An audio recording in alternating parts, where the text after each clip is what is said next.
No. No. Okay, I will Yep. start. 5, 4, 3, 2, and 1. Hey everyone, welcome to another episode of Not Your Average Netizens. This is Ash.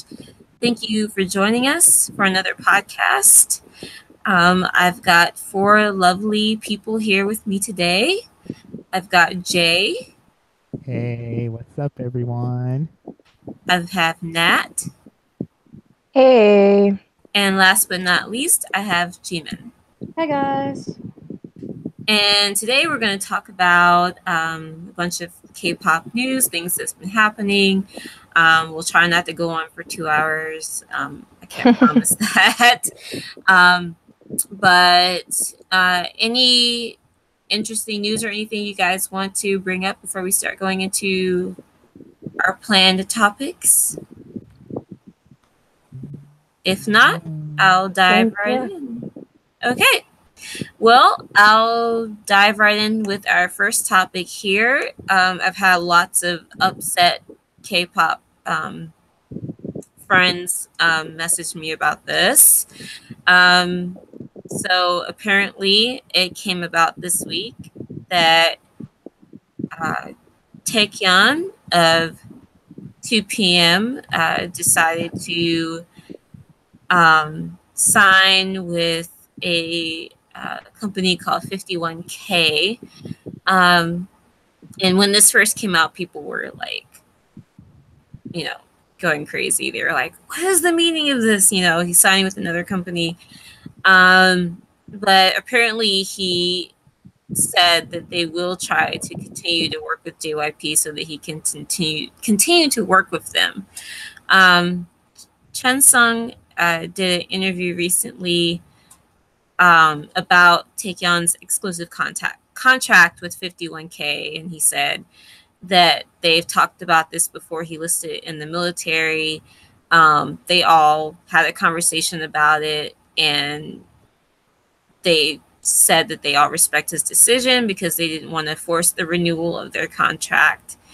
The only thing was that they wanted to know is that it wasn't going to affect the future activity of 2PM. But they said Taekyeon said that the group is a priority and that he said he would keep it that way. And that with that information being known, that everyone should respect his wishes to look at other companies and agencies. So as of right now, Taekyeon says that this is not going to interfere with 2PM's activities. I've heard people thinking otherwise. The only thing I can think is if he's got other aspirations, then who are they to stop him? If he's trying to promote with the group as well, more power to him. I don't know. What are you guys' feeling on this? Do you think there's going to be any problems from him signing with another company and then trying to do things with 2PM as well, or you don't really see what the fuss is about? Um, None? I okay. Well, I don't know. It's really strange because I'm a 2PM fan, but not really. I guess because they've been around for so long, and I've liked some of their songs, like some of the members, and then didn't like some of their members and whatever. So it's oh, okay, so he's not in JYP anymore, which makes sense. He wants to go into acting. JYP is not known for actors that I know of. He wants to maybe do some variety. He wants to do stuff outside of maybe the industry because, he has his business with that okay, cat thingy or whatever. He's doing a lot of things on his own. So he wants an agency that's going to focus on, solo him, and that's great. But he also seems like a really decent guy. So if he says he's going to still be with 2PM, then he's going to still be with TPM. I think it might get a little hazy when he's promoting things like movies and TV shows, especially dramas, because those are time consuming and you're not going to be able to be at every show or every comeback in that sense. But like they're older now, you know, like they're going to have to find other things, but like outside of the group to do, because you know you can't really like the older you get as a K-pop group, the less you promote. Like that's just the trend that we do see, right? So I I think it's good for him. He's looking out for himself. Good that JYP is open to collaboration, which they always seem to be, and you know, good for 2PM. They need him to do all this good stuff to balance out some of the bad stuff from some other members. So that's kind of just the way I look at it. Okay. Any other thoughts on this? All right. Well, I'm a big 2PM fan, and I didn't want to just like bulldoze my way into this conversation. So Bulldoze away. Yeah. That's what I was looking for, Jay, with some 2PM fans in this group. Yeah. Yes, since they debuted, or no, after all the drama happened, that's when I really got into them, and then I found out about. Anyways, this doesn't surprise me that he signed with another agency because when was it? Like 2012 or 2013, he made those tweets on Twitter that he was frustrated that certain people were getting promoted within the company that really didn't deserve it or that really weren't qualified for that position. And then like 2 hours later, those tweets were gone. But my friend, she's the one that showed them to me. And so we were like, oh, he's telling us the truth about what it's like. And I guess around that time too, just from like what I've seen, because I was a really big 2PM fan, so I was watching like their variety shows and all that kind of stuff. He just looked really bored and like out of it, like he was only there for a paycheck out of obligation. And so I was like, he's gonna leave. Like he's itching to bounce. And the big final thing was that when Beast or Highlight, as they are known now, when they started their own company, it was him and Jun K that were like supporting it on the low. Like one of them liked it, the other one was like, "This is cool." So I was like, that's when I was like, two people need to have their own company. They are one of the few groups that I feel like if they wanted to do it, they could do it. They could still have support and it'd be okay. Not like they would do it and then nobody would buy their music or anything. And to just the six of them as a group, like they have a really strong bond. Like all that controversy with Jay getting kicked out or leaving or whatever, that made their bond as six so much stronger.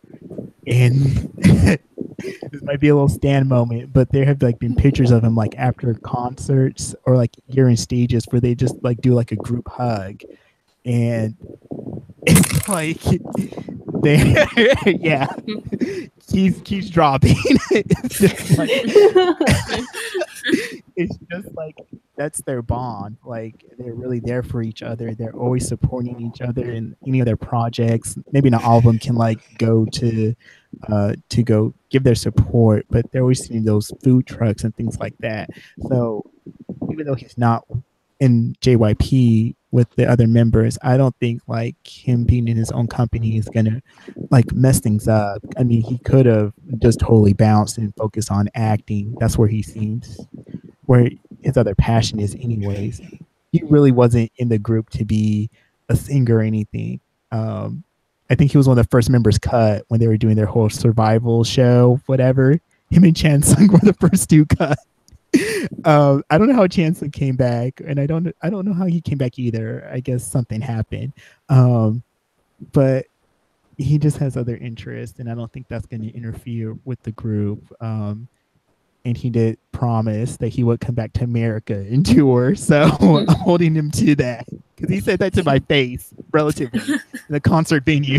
And I was like, I'm holding you to it because we waited 8 years for you to come back after the Wonder Girls, okay? And now you're here. So you're saying he better.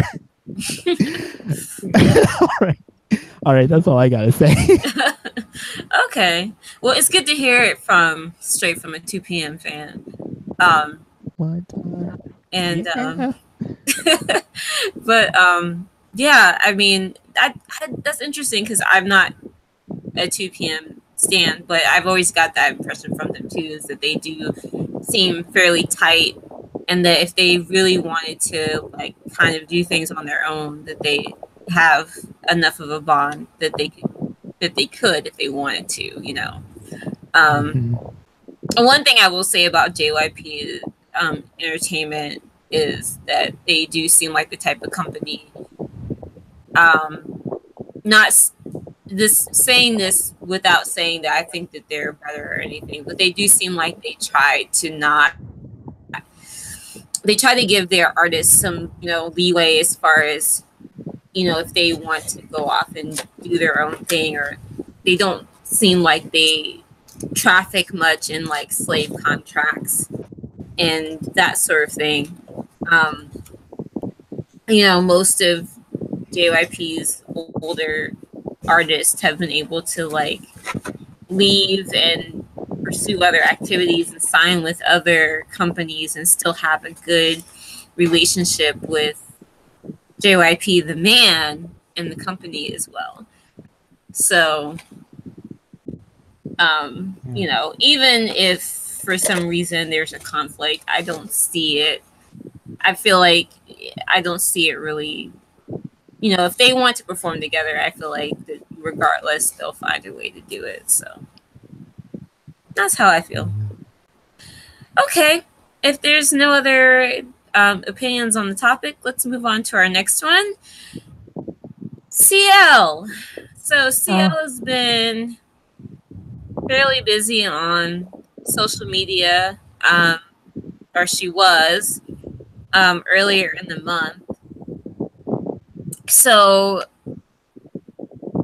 with CL, recently, people have been noticing that she's been favoriting certain posts on Instagram, been writing weird subliminal messages, things that might imply that she's dissatisfied with her current situation. So the first thing that happened with her, that was reported anyway on fan sites and blogs, was she was favoriting all of these posts that people were putting on Instagram, and they were, you know, things like, please don't leave YG Entertainment, I love you, queen, support you, blah, blah.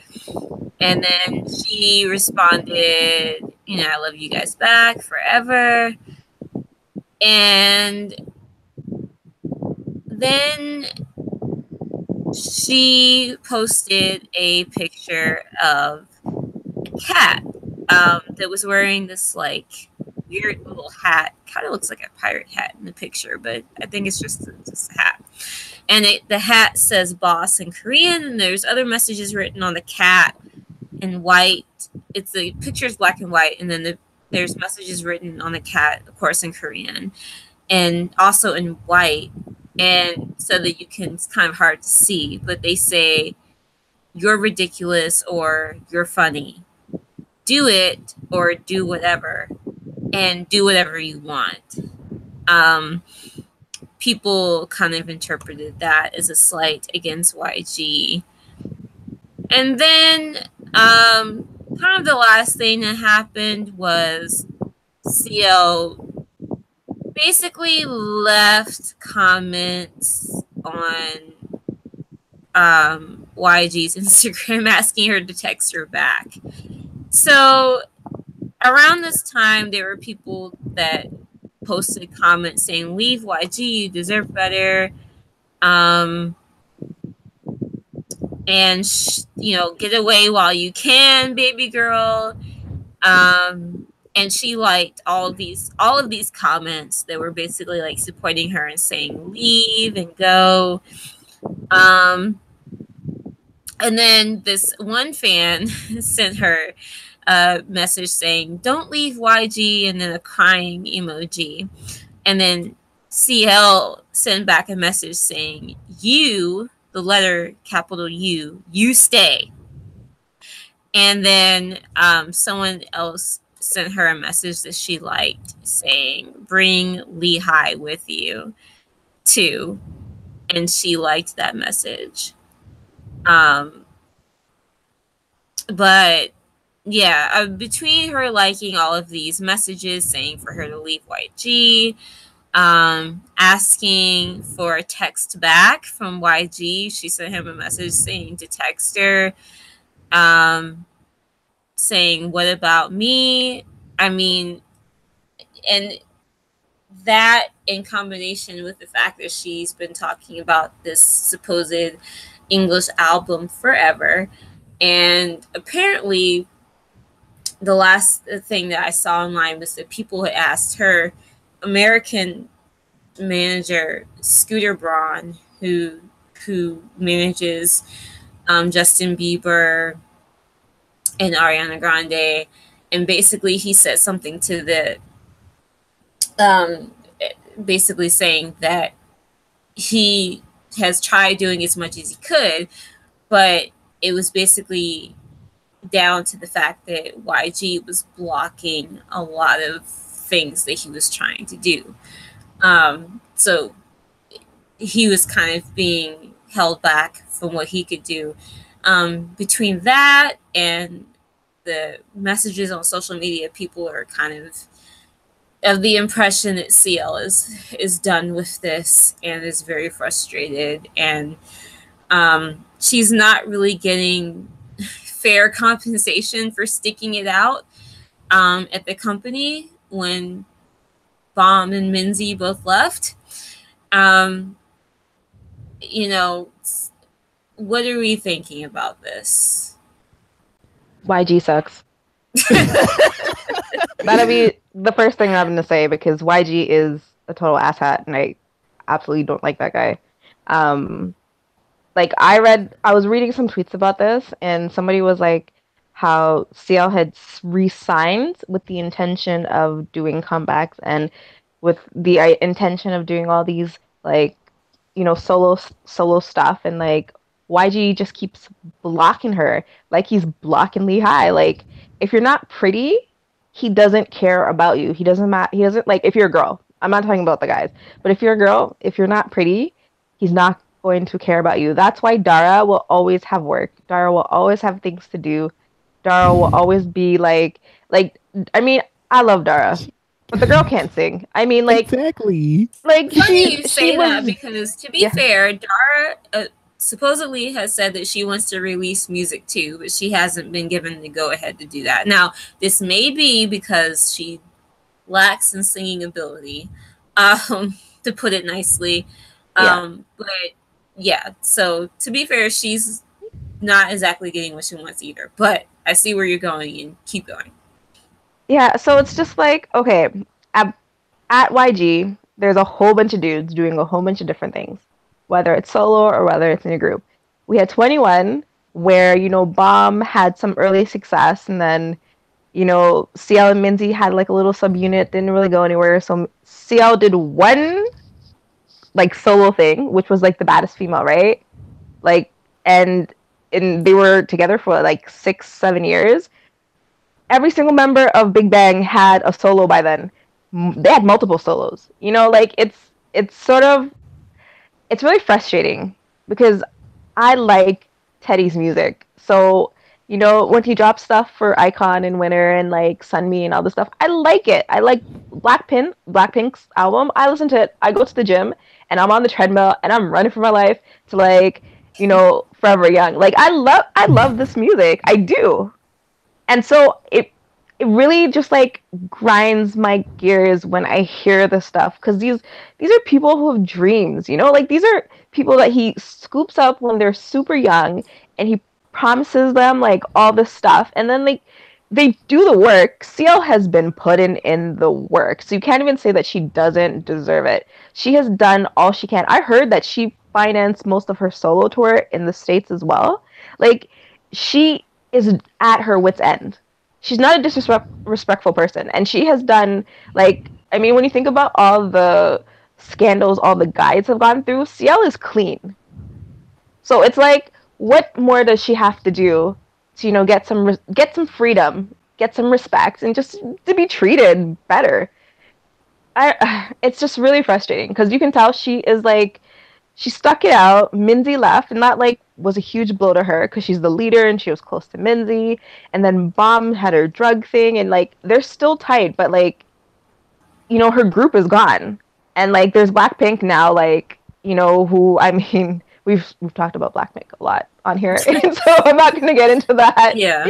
But like, it's really hard to watch these young women whose youth is, and like youth is so important in Korea, especially for a woman, just to see their youth being sucked and drained from them. And all they want to do is make music. They just want to be happy like everybody else. It's just like, what this demon spawn YG, like, why is he like this? Why is he like this? And like, it's just so frustrating. Like, I hate him so much. It's just, yeah, sorry. I'm a 21 stan. I'm not even like a huge CL fan, like, as her solo stuff, because she wasn't really like my favorite. But like, I see it, and you could feel the frustration coming off of this girl. Like, you can just see how like upset she is, and like it's taking a toll on her body. When she talks about 21, she was like crying in an interview. Like, there's so much going on, and she's holding it in, and she just wants to make music. And it's like, just let her do it. Like, if Scooter Braun or whatever his name is wants to help her, like, let him help her. He's rich. He can do things. He has connections. Like, you don't have to do anything. You just have to let her go. Like, holy crap. He's the worst. Sorry. I'm reeling it in. I'm reeling it in. Amen. I kept it clean, and I kept it clean too. So, yeah, no, I'm just really frustrated with YG. I'm like frustrated because of 21, but I'm also like, yes, Icon is coming back soon, and like Love Scenario was a bop. Heroin was a bop. This Blackpink's album is great. Like, I love so many other things around it. And it's just like, why aren't you better? But yeah, poor CL, I have to just end it on. Yeah.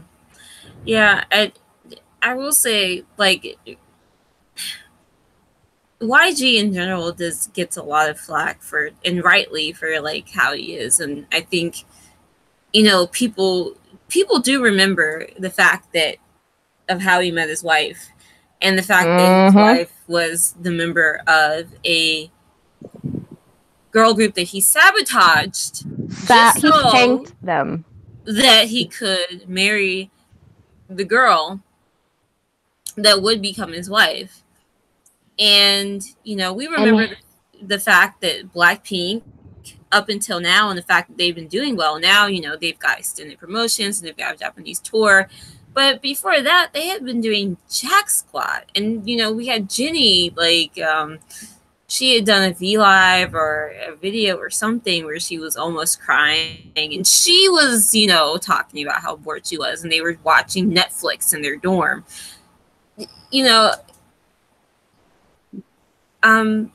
Someone was going to say something. I'm sorry. I didn't mean to interrupt you. Someone was going to say something.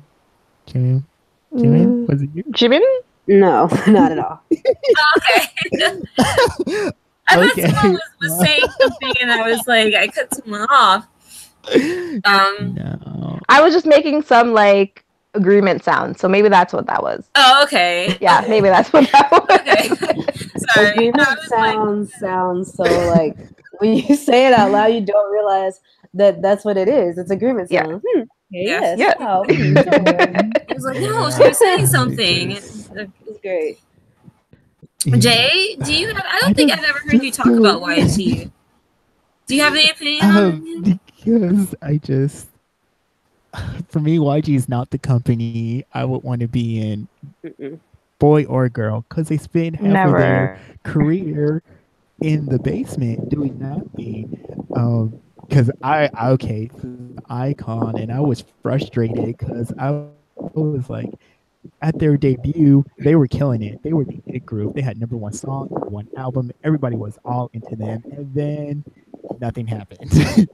He threw him off to Japan for like at least a year, and I was like, oh my gosh, there goes a career.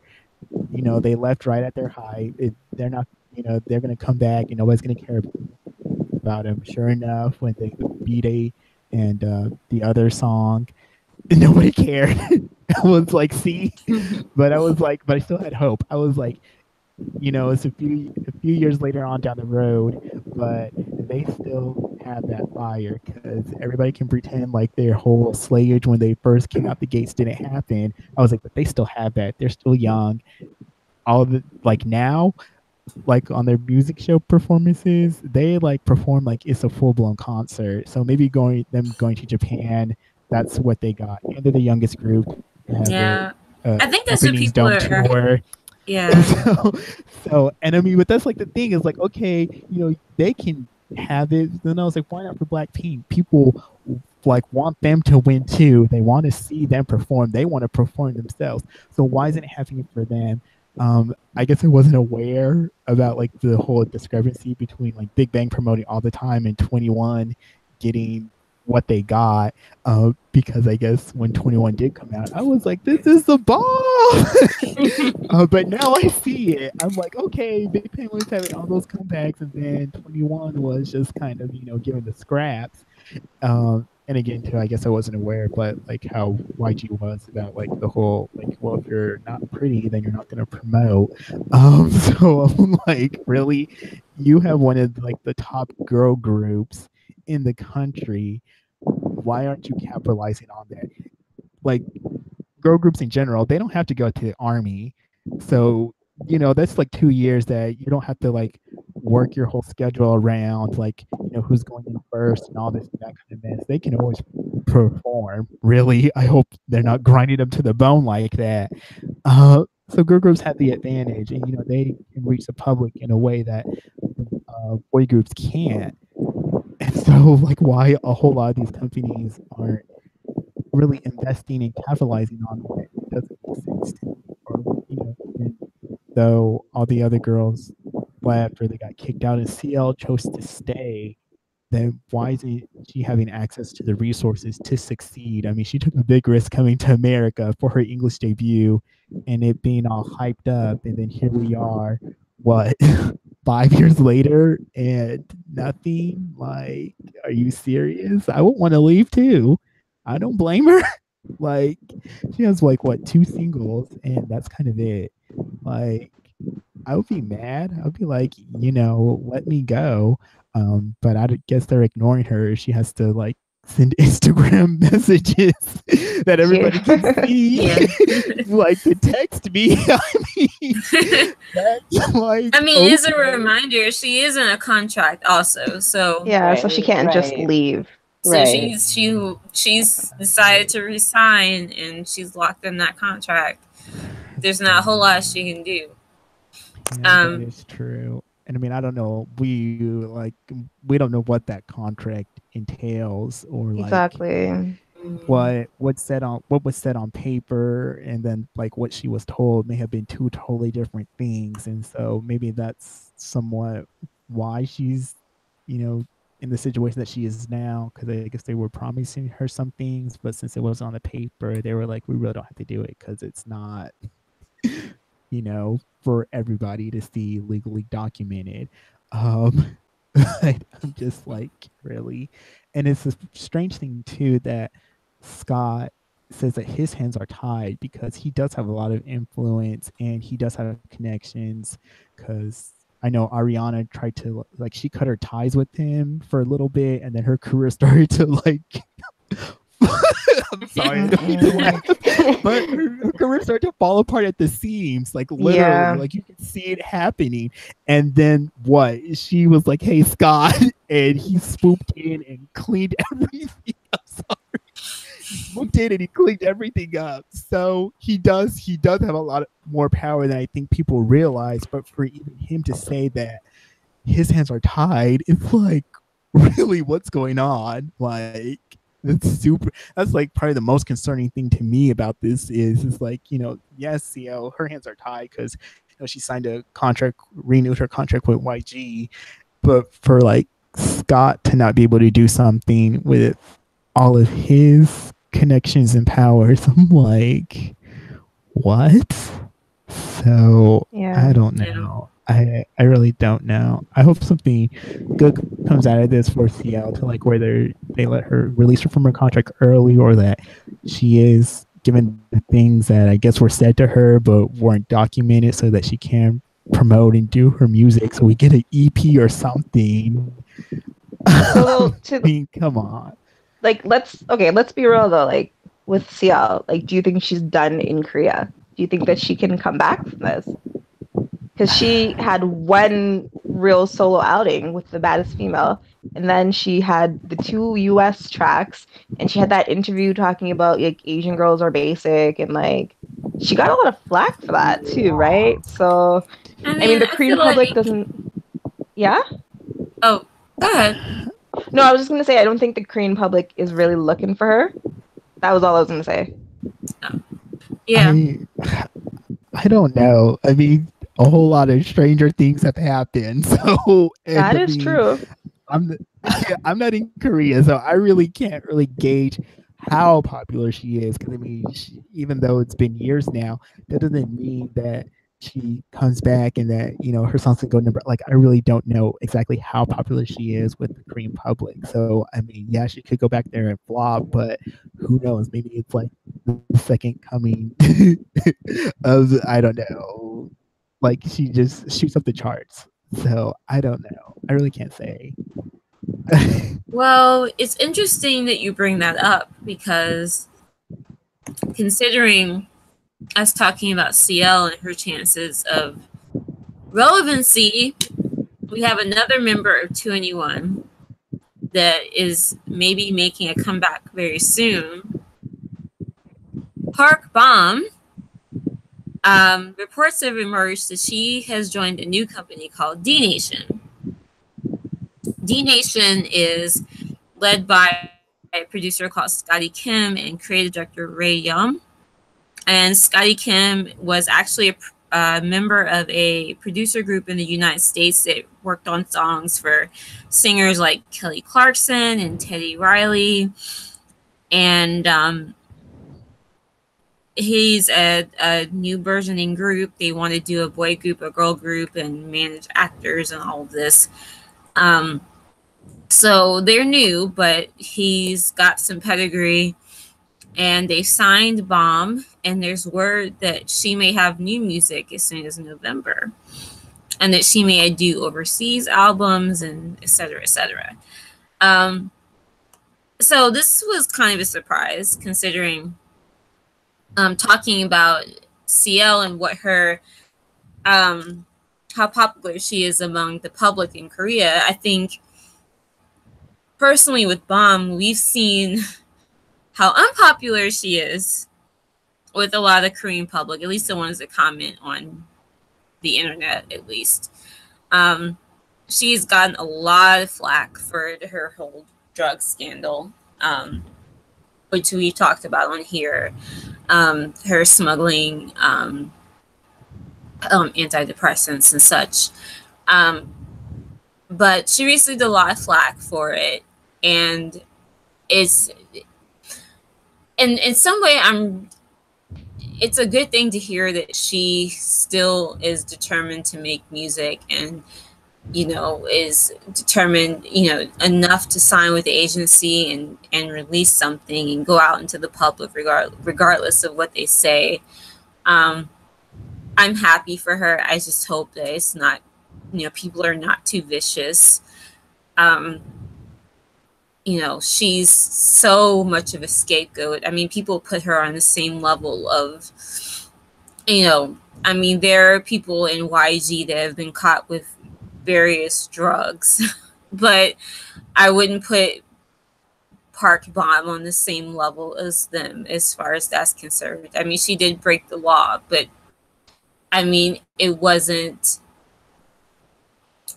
If you look at the context of it, it was the context was definitely different.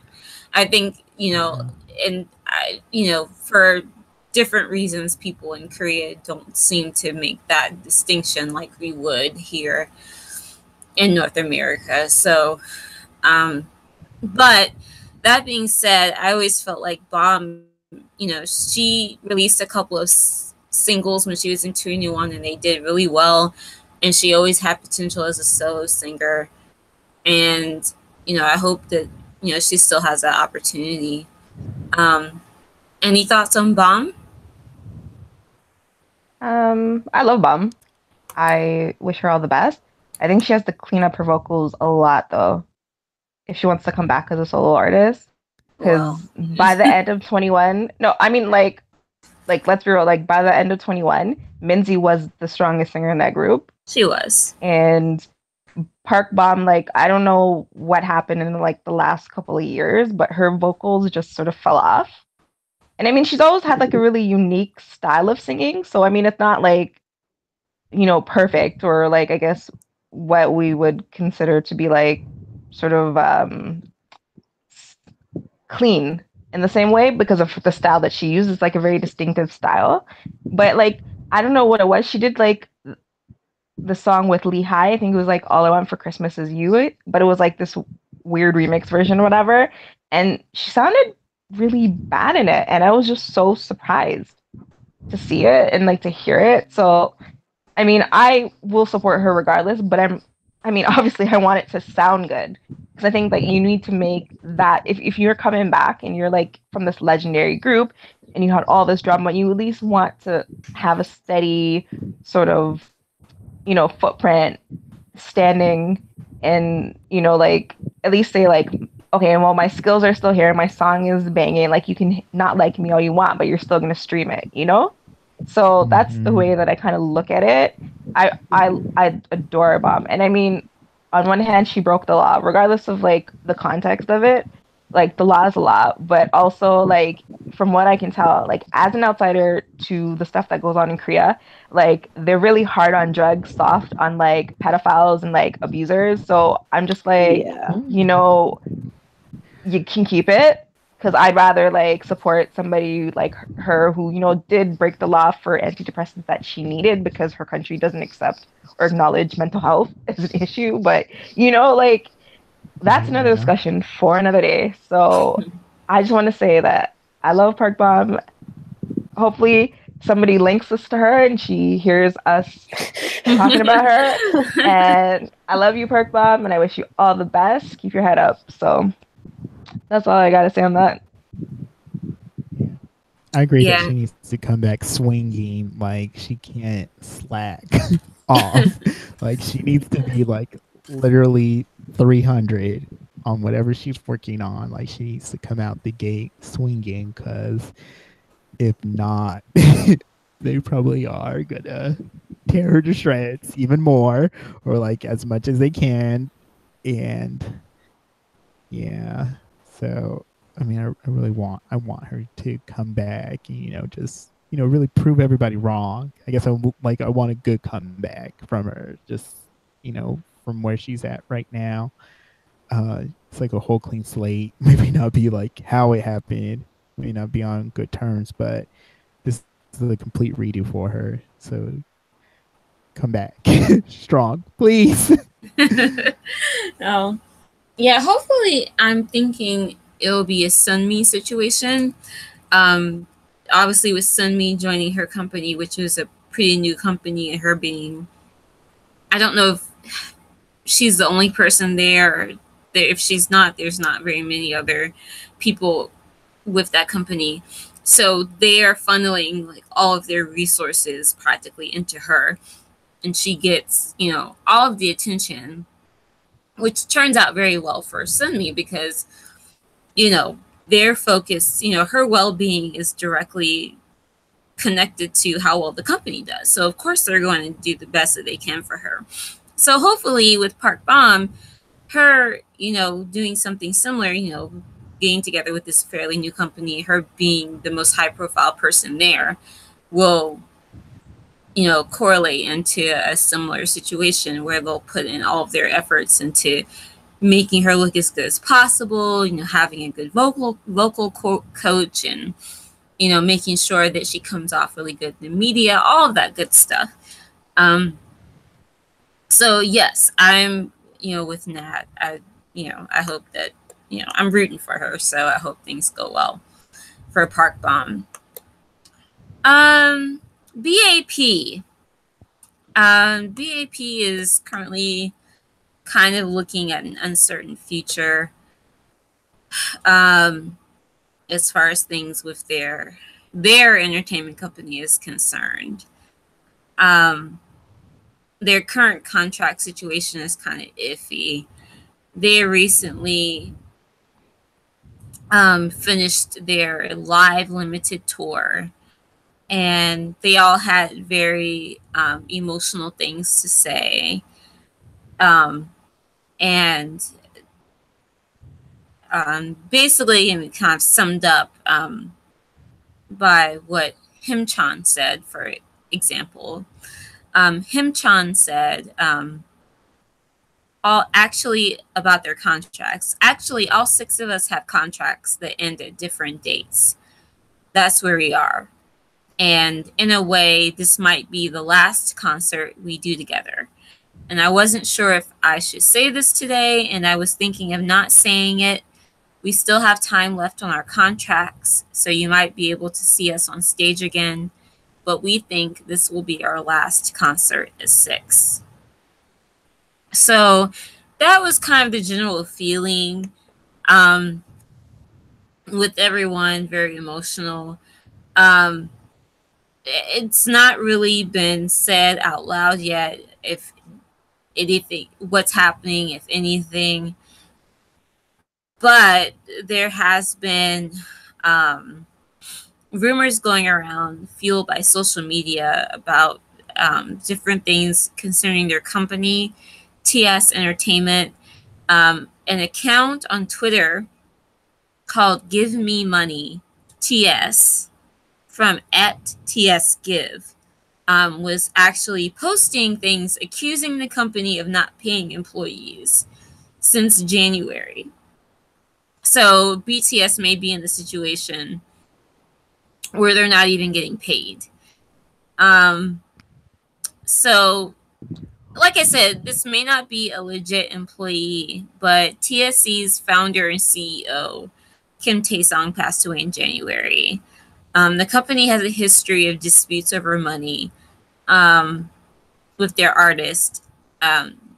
Both 2 members from Secret, Jiun and Hyosung, are still involved with legal battles with the company over money.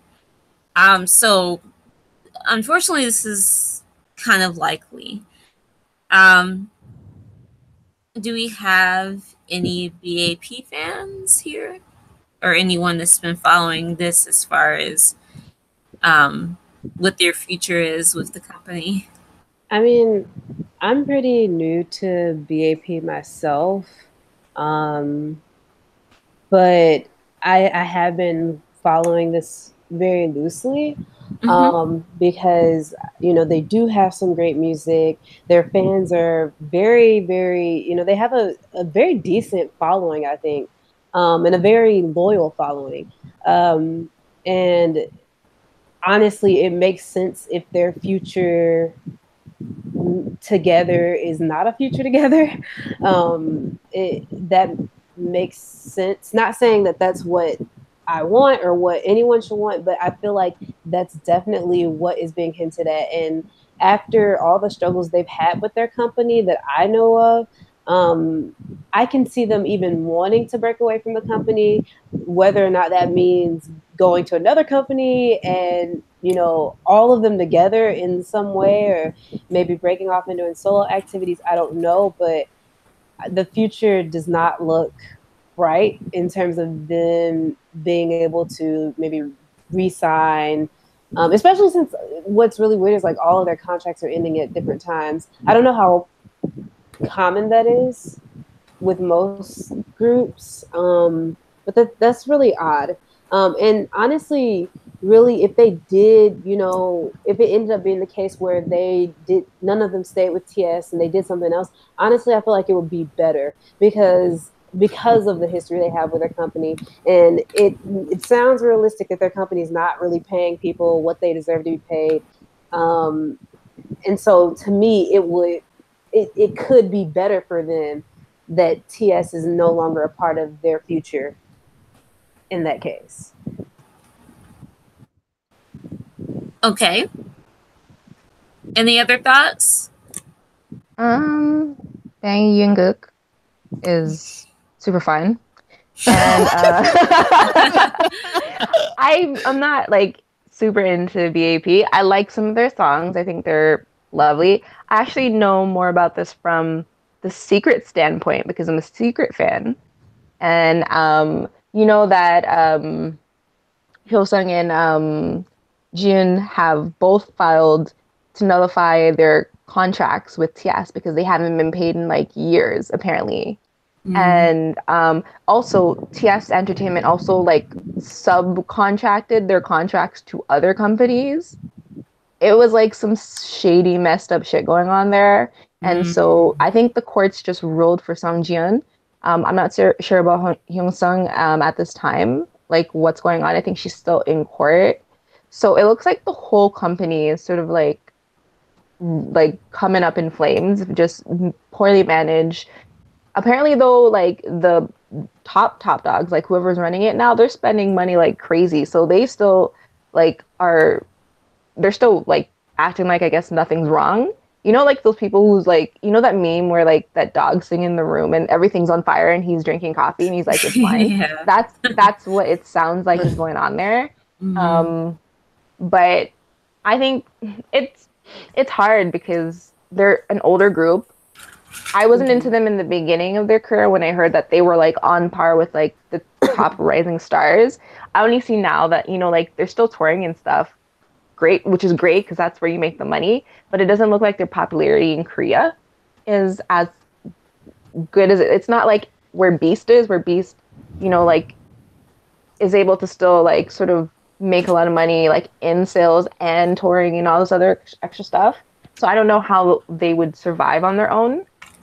But I wish them all the best because I mean, going from YG to TS, it's like just poor management altogether, unfortunately. And the people who are hurt at the end of the day are the talent, obviously, and their fans, like the babies for BAP. So, but it's really interesting that you mentioned that they have different lengths of their contracts. So their like contracts are done at different times.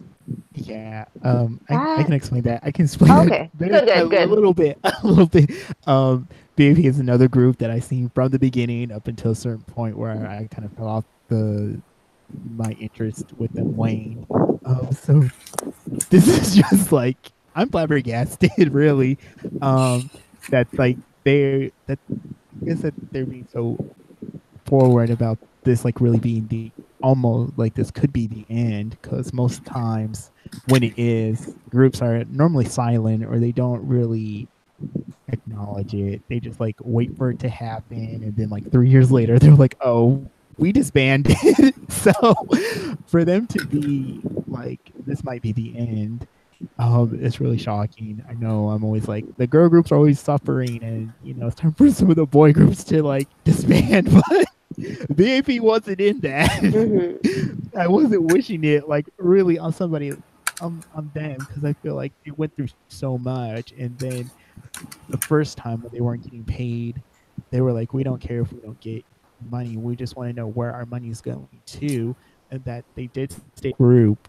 Like they were like, we're making this all as a decision. And really, I think it was to protect Cello because he was the youngest. And they were like, you know, if anything does come out of this and we all have to like disband, then where's that going to leave him? So that's really like comforting in a way that all the other guys were like really thinking about him and I guess trying to protect him because he was like the youngest. And we're like, we gotta, you know, make sure that he's all right, but also them. And like their parents were paying things for them, like their food and whatnot, because they weren't getting paid from the company.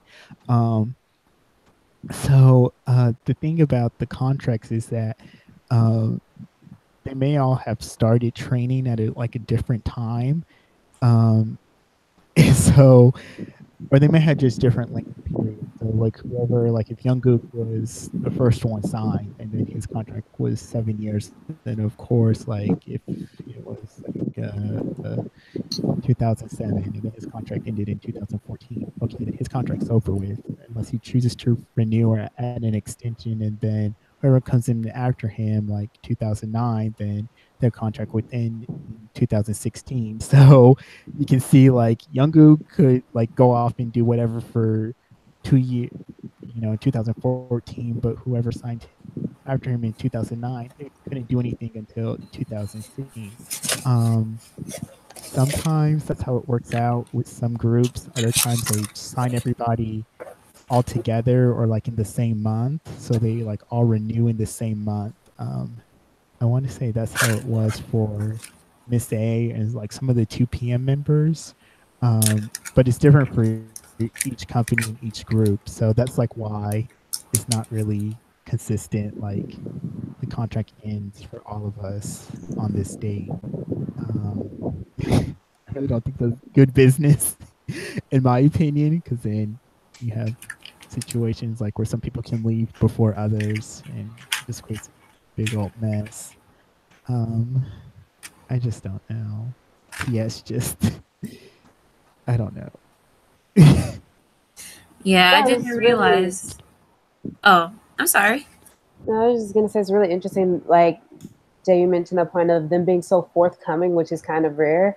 I It really seems to me, just from my initial impressions of them, that they really genuinely care about their fans and care about what they do, which I think makes the situation even like more um, sad in a way because um, I mean, obviously, anytime a group disbands, it can be, a very gut-wrenching experience for fans. But I think when you have a group that is so beloved, what it seems like to me, right? To have people who are so beloved and who seem to have been on what I would consider an upward.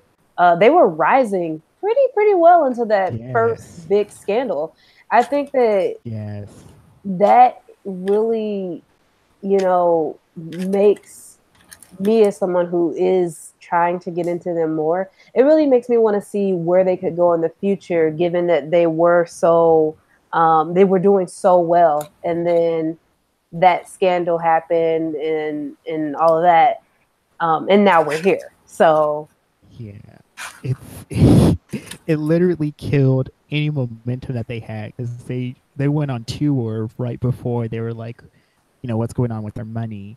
I mean, they were mhm. like at their peak or like reaching it, and then that happened. Then like they didn't do anything for a full year, and then they came back, and it's like, oh my god, like what is this? Like these are like new level views that you're serving me on YouTube. Like I'm serious. I was just like I was literally flabbergasted at that point when I saw that. I was like, dang, these fans are fickle. Like, Yeah. Shout so out to that's Nugu though.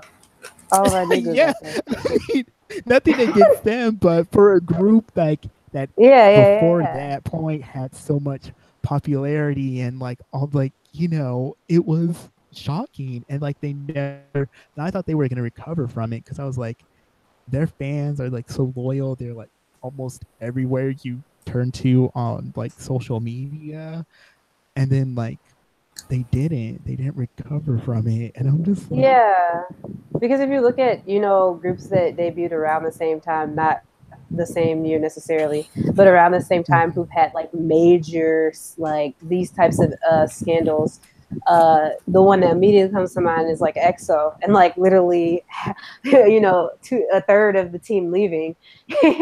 um, it's crazy how yeah, like those groups bounce back, which could be what people consider like big three advantage, but it is interesting to see how like those groups bounce back, but VAP never was able to at this point in time was not able yeah, to. yeah. And yeah, I mean, like I said before, I mean, who knows what the future holds? I mean, Yeah. a whole lot of like surprises have happened already. So Yeah. who knows what could happen? I just, Maybe I Young just Gook will go on to become the next Chris Wu. maybe, maybe that's Lord something knows he's too that making money. flabbergasts me. He's making so much money and Yes, he's doing Yeah. so many big things. Shout out to Chris. that flabbergasts me too. What? Can I get a connection? Thanks, Chris. Okay. Next item. So, did Jimin call Jungkook the Korean equivalent of the N-word? So, an old video from 2015 summer package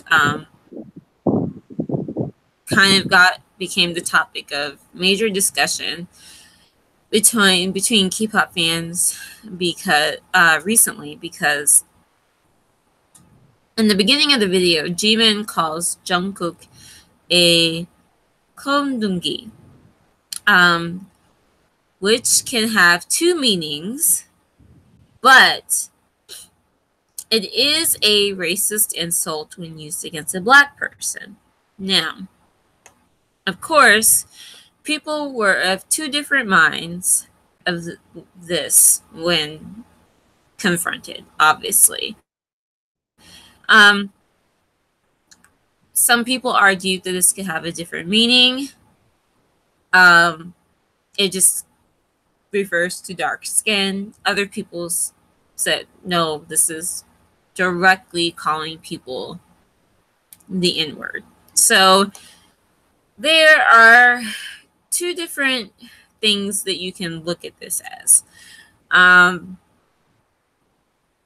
One way you can look it up as, if you look up the word, say on an online dictionary, it can say that the definition straight up is the N-word. It means black person or African American.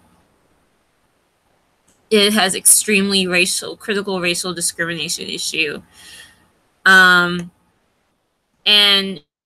basically, this particular interpretation of the word kind of says Korean people use this because they don't have any understanding of race because they are of one race, and they just use it indiscriminately, and they don't care, that it may mean, something worse than it is.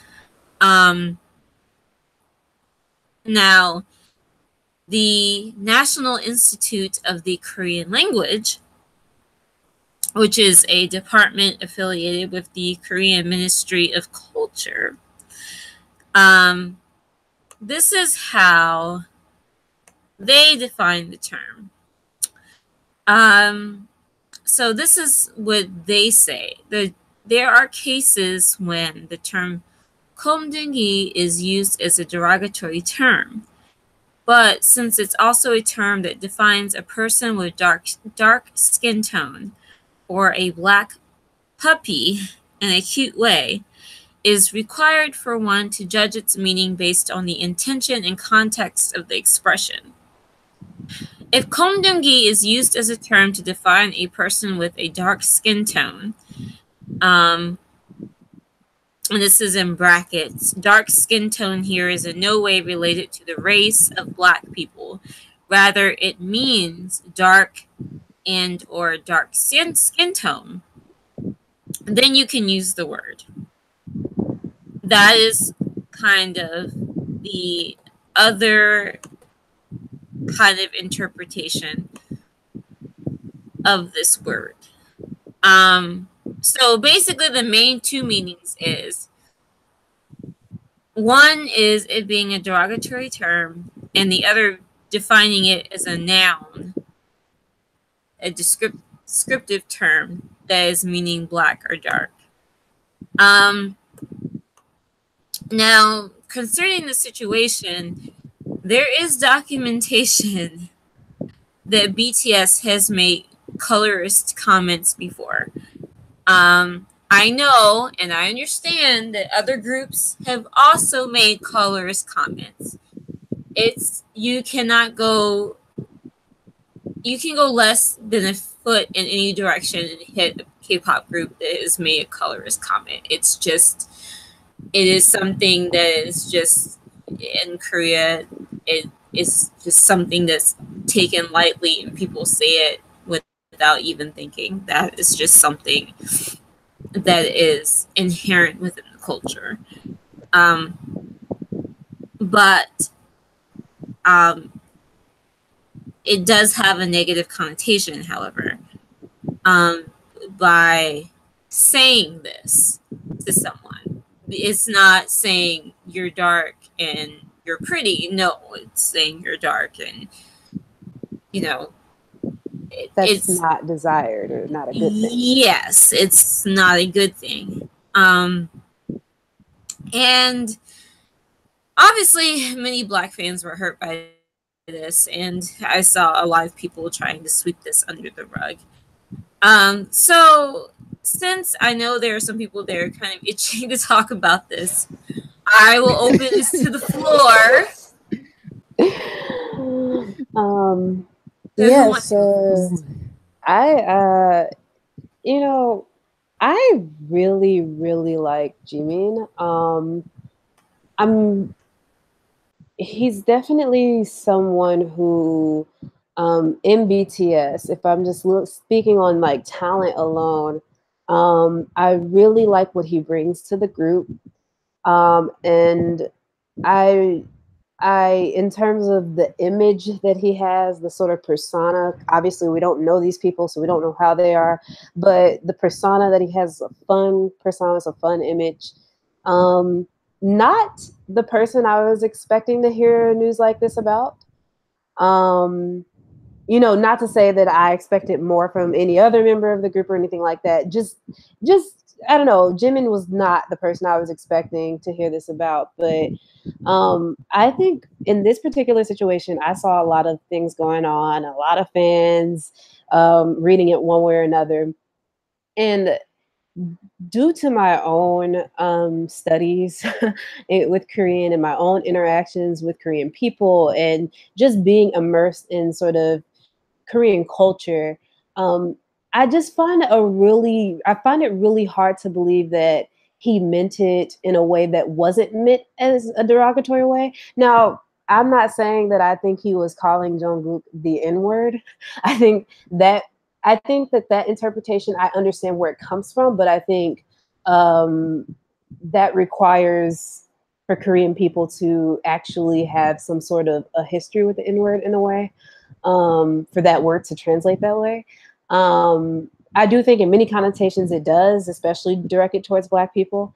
But in this particular situation, I think that it definitely was meant to say, Jungkook, your skin is dark and it's not attractive. And the reason why I say that is because I've seen it is more recently, not at first when I was first really kind of checking BTS out and really getting into Jimin, but more so recently, I've noticed that sometimes Jimin makes these little comments about even his own skin color, like, oh, I don't want to stand in the sun too long because I don't want to get too dark. It's very clear that he sees dark skin as something that's not desirable or something that he doesn't find attractive. Which can be very harmful to if you're spouting that to your friend or your member, however you want to consider Jungkook, or if you're saying that to, obviously your international fan base, like, in front of them and all those things. And I saw so many like people saying, "Oh, it was so long ago. It was this," or "You're just saying it wrong. He meant it in a cute way."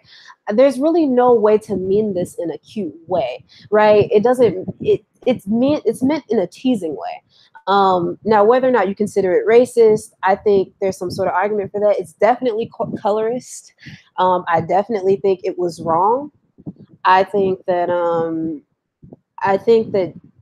Jimin clearly has some, or really just a lot of idols. It's not just Jimin. I think it's kind of wrong to say just Jimin, but a lot of idols have an unhealthy relationship with skin color, and it's weird because most idols are, the same skin tones they mock and make fun of. They actually are those skin tones. Like, I don't know why they think that they're all, pale because almost none of them are. You're not, you're not Nordic, you don't come from a place where there's no sun. Korean people historically have darker skin. Not, not obviously not darker skin in the context if you're a black person, you mean it that way, but just if you think about, what they, their ideals versus what they really are, right? So I think it definitely shows an unhealthy relationship with skin color. I think it's something that, you know, even more recently, he's made these little microaggressive comments that really basically come out to say tan skin is not attractive. And so to say that, oh, Jimin is like not colorist, I think is a little bit ridiculous, and it's a little bit immature and single-minded. It's that mentality that like Oppa can do nothing wrong, right? And it's like, but he's human. He makes mistakes. I think that this was a big mistake. I think that you know clearly Jungkook, like, even if you watch the video, I watched the video actually, and clearly Jungkook was like really irritated with it, not like mad at Jimin, but you could tell that he didn't like being associated with Kumdungi. He didn't like being associated with dark skin, which is also, clearly Jungkook might have an issue there too, because he was kind of like, no, I'm not that tan. Like, that was his reaction to it. So I think that what people need to look at more so than, what does the official Institute of Korean Language say or whatever. I think you need to look at more so colloquially how the word is used, which from my understanding, it's usually used to say like you're dark and that's not cute. As well as look at it in terms of Jimin's own history and relationship to his own skin color and darker skin colors. He doesn't seem very comfortable with those things. So yeah, not the proudest moment, not the, not something I expected. Definitely think, back when it happened, it shouldn't have happened at all. But back when it happened, I wonder why, because I saw the translation of it too, and the translator was really dirty for making it seem like it was just nothing. To be honest, that was really, I don't get why translators do that. They try to make it seem like, basically they translate in a way to where international fans wouldn't take an issue with it, which I thought was just dirty. To me, that was just, just translate what he said. He said what he said, and it's up for people to make up their minds about him from then on. This isn't a moment where I'm saying, oh, I don't like Jimin anymore, or, oh, I will never, ever, play Serendipity ever again on my playlist. But it's one that makes me think twice before I do. Honestly, because I'm darker than Jungkook, so it's like I don't feel comfortable with someone who feels that way about people like me and people who are darker than him, because clearly there's some sort of negative relationship with it.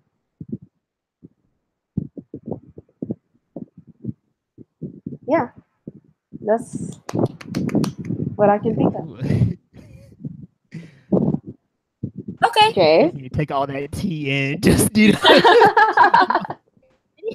there any other thoughts on this? I'm waiting for Jay to say something, to be honest. I'm sorry, that tea was just so good. I'm a little speechless. Why don't you go ahead and add to it? Oh man. This is for a group that's always like love yourself. They need to start with themselves, literally. Like Jimmy had said here in the podcast, that they have almost all the members have said something colorist or like a little off comment about skin tone, and it's like, are you like, this must bother you because you keep mentioning it. Mm-hmm. I for him to say that in like a recorded kind of context, I mean, he can't deny it. He said it, and then like just like the whole reaction about it. I mean, like my thing is like I really don't play like, with racism or colorism because Mm-hmm. I'm pretty like on like the dark scale. You can clearly tell just by looking at me. So when I hear things like that, I was like, if I don't say something now, this is just gonna like let that door open a little bit more for something even worse to be said. Mm-hmm. Or like like, okay, well, like that really bothers you. Why? Like, where is that Right. coming from? Because you know if it's not an issue, then why even bring it up? Right. Like, I just Yeah. don't understand. And I mean, I don't care when it happened. Right. It happened, and Right. it shouldn't have happened, but it did. So this is where we are now. And I mean, Yeah. if this turns people away from the group, or then that's their prerogative, and I don't blame them for it because Mm-hmm. everybody has different levels of like what they're willing to take. Mm-hmm. Um, and it's just like, It's just that and I like guess the I I don't know. I guess my thing is too. It's like now that this has blown up all over the internet. I was involved in it in a way that I don't want to get into. But even after all that, like there's still nothing like official, quote unquote, has been yeah. said. Not like I'm really expecting And anything to be that's said. yeah. So, but it just kills me that this group is like, love yourself, and then they like Right. these things keep happening. Clearly I'm don't. like, like, so like your best, like what you say and like this whole message you're promoting, things aren't connecting. Like, Yeah. I mean, I y'all think gotta reevaluate this. Like, there's a clear discrepancy there. I mean, it's like it's just weird because I know colorism is something that in any non-white community, for the most part, it's there. We that's mhm. something that's prevalent in a lot of non-white communities. But I think what really is just so unnerving about when it's an idol that it's someone in the public eye. It's almost like you know there's so many excuses that fans make, right? There's it's Korean culture. There's apparently Korea doesn't have internet for just they have all the internet to do V lives and promote their songs, but they don't have internet, to just use Neighbor and or I get that this particular word, it is a Korean word, so but it's just like the idea that you can't even, it's I just my problem is like you just keep bringing it up over and over again. Like I don't understand it. It's like a weird obsession with skin color, and um, I don't. It just baffles me. I know it's prevalent, like I said, in a lot of communities. It's just obviously this is called not your average netizens, and we're talking about lots of times what's going on in K-pop and what's going on in Korea. So it just I don't know. I guess it just gets under my skin. Um, and it makes me wonder, like you said, you have an album, not even just an album. I mean, literally 3 different albums with the Love Yourself title in there. Um, and really, all I feel like I've learned from it is to love yourself if you're pale and thin and, have a certain, because even to other things, not to take this off the colorism discussion, but just side note, even to the other things like Jimin's weight and like Taeyong's weight and all of that. It's like I feel like there's something not adding up here, but there's a layer of hypocrisy there, and it definitely Yeah. feeds into the colorism thing tenfold. And I don't know. I just feel like it doesn't matter if it was 2015 or yesterday. 2015 actually wasn't that long ago. Michael Brown was murdered in 2015. Um, it, it, it's just like the world was still a very different place in 2015 than say 1915, right? I feel like you still would have been more self-aware to not say something like that on camera. And then the fact is that people conveniently leave out is like we're saying, Jimin has said these things recently, like in a very roundabout way most of the time. Like he'll say something like, oh, the sun, I'm afraid people won't be able to see me if I stay out in the sun too long, if I go on stage and perform. Like, why wouldn't we be able to see you? What are you talking about? Like, what? Why would you just start blending in with the background because you have a tan? Like, it's ridiculous. Right. I don't really like BTS. I mean, like they seem like really nice guys and stuff, but like all the hype, whatever. Mm-hmm. I think it just kind of speaks to like a larger issue in K-pop, especially when you're a Black fan in K-pop. And it's like you're always waiting for the other shoe to drop because like no matter how woke or like modern your group is, they're still in Korea. Korea still sees itself as a one race state, and they're like really super proud of that, even though they have like a burgeoning like biracial community there. It's like they have a lot of their own internal issues to deal with. So then a lot of times it's like sometimes it is straight ignorance. Like they don't know better because they're not really taught to think about like, oh, well, in America, Black people have to deal with this. And like for them, they don't have to think about that stuff. So they don't.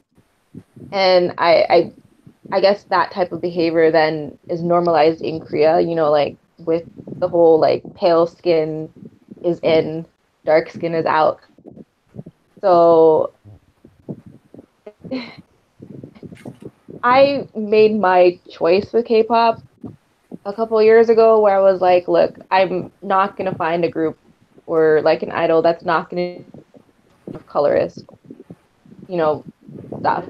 I'm not going to like be in a place where like, I'm going to have somebody that I can go 100% for because I don't think any of them are like I don't think anybody there really cares that much for Black people. So hot take. It's like I don't know, like I've written about this. I've had so many discussions about this, and I'm just like, look, as long as I know that I like this group or like this idol, I don't necessarily think that they're bad people and that they're out to get us. Like they're not like police or whatever around here. Like they do a lot of stupid shit. They don't face any consequences, unfortunately, because their fan bases like they just allow them and they excuse the behavior and they whatever. But I decided long ago that I would not be the one. So I think for me, sorry, yeah. No, I when you're saying I don't think they're necessarily bad people. I think that I look at any celebrity the same. I don't care if you're from Korea or America or where you're from, in terms of what makes a person a person who is willing to admit their wrongdoings and be open-minded and all that. And one thing that really just keeps coming back to me is this just and not specifically about this Jimin case, because again, this was before they kind of had that international fame to this level. Yeah. But with groups that do have international fame to an extreme level, your GOT7s, your EXOs, these types of groups. Big Bang. Big Bang is a huge one. It's like always. It's really interesting to me how they can pick the pieces of Black culture that they want, because it's just interesting when people say, well, they are ignorant, they make mistakes. Yeah, but they're smart enough to pick out the stuff they think is cool, but then just leave out everything else, right? Well, Mm-hmm. I would say, sorry, no, continue. Sorry. Well, I think that certain times it is a case of ignorance, right? But I think that if you do it multiple times, you know that you keep doing it. People are telling you that you're doing it and why it's wrong. Like recently, there was an idol. I think there was like a high touch event, and the idol had been doing something wrong, and the fan told them, like, they have receipts that they told the idol this, and then for one day the idol was like, okay, I'm not going to do this, and then the next day they were back to doing it. It just shows disrespect to me at that point. If you keep doing it over and over again and you don't apologize, you clearly don't learn. That's At that point, you're not ignorant. At that point, I have to start asking myself, are you racist? Are you colorist? Do you just not care about the millions of people in the world who would be hurt by you doing this? And now I'm not going to apply that to this Jimin situation necessarily, but there are many idols I can say that for. Oh, for sure. And I absolutely do agree. It's like you get to a point where you're like, okay, you give someone the benefit of the doubt and you're like, okay, you have internet, you have all these resources, but say you didn't know. Somebody told you that it was wrong and you still do it over and over and over again. Like, there's no excuse for that. That I absolutely 100% agree with. And like, I have my own personal limits and like the thing, like my own lines in the sand. And like, I will be quick to lock somebody off, like if that's the case. Yeah. In terms of K-pop, but just in general in life, okay? Like, you have to sort of stand for something or you stand for nothing. Exactly. So I absolutely agree. And I do like what you said, especially about like them knowing how to pick out parts of like music, but like casually, like obviously ignoring all the other social issues and things like that. I think that's done on purpose. Like, I don't think like people want to say like, oh, well, give them a chance, give them whatever. And I'm like, I will definitely give anybody the benefit of the doubt, because I think if you come in the gate thinking people are negative and bad and whatever, like, it's a really hard way to live. But at the end of the day, it's like, this information is here. We're in 2018, we're in 2015. Like, it's not 1998 where they still use VCRs and whatever. Like, this is 2018. Like, Jimin, for whatever reason, it has issues with his skin. Like, it's 2018. He has resources to deal with that. Like, God made you the way you are, or whoever made you the way you are. Just, like, you should love yourself, like you say in your music. Yeah. And I think what we really need to start doing, and this is something that, I don't really see a lot of, and I don't think that people will be doing, but holding these people accountable. I think that's 100%. And also, like, not being like, okay, you know what? I'm still going to be a fan of this group. I'm still going to be a fan of this group, but this is really shitty. Yeah. And I really wish you wouldn't do that anymore, and being vocal about it. Because you'll have people in the fandom who are going to push back and who's going to be like, who will be ready to fight you. Like, you know how many fights I've gotten into with Shinhwa fans? I've gotten into many fights with Shinhwa fans. But you know what? Eric should not say the N-word. I don't care who he is. He should not say that in his music. So, I love the other members because I love the other members. But if you talk about Eric, I'm coming out guns blazing, because, like, that's just, like, that's the stand that I'm choosing to make.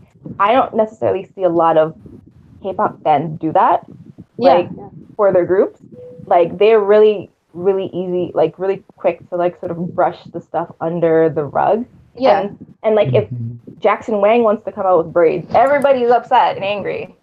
But, Jimin says colorist comments or whatever, and everyone's, like, silent. Like, we need, I think, black fans need to, like, you know what? I think we need to, like, unify a little bit better, regardless of our fandoms. I think we need to understand that, like, Korean fans, for the most part, don't really mess with us or care or, like, whatever. So I think we should choose each other first, and then be like, we do know it's problematic. Like, none of us are going in thinking this is rainbow and sunshines and blah, blah, blah. We're not thinking like that. We just enjoy the music. We've been in it for a long time. We like the style. They're not really making pop music anywhere else in the world that, like, in the same way anymore. There's not a lot of boy groups, not a lot of girl groups. Right. Like, we like this genre.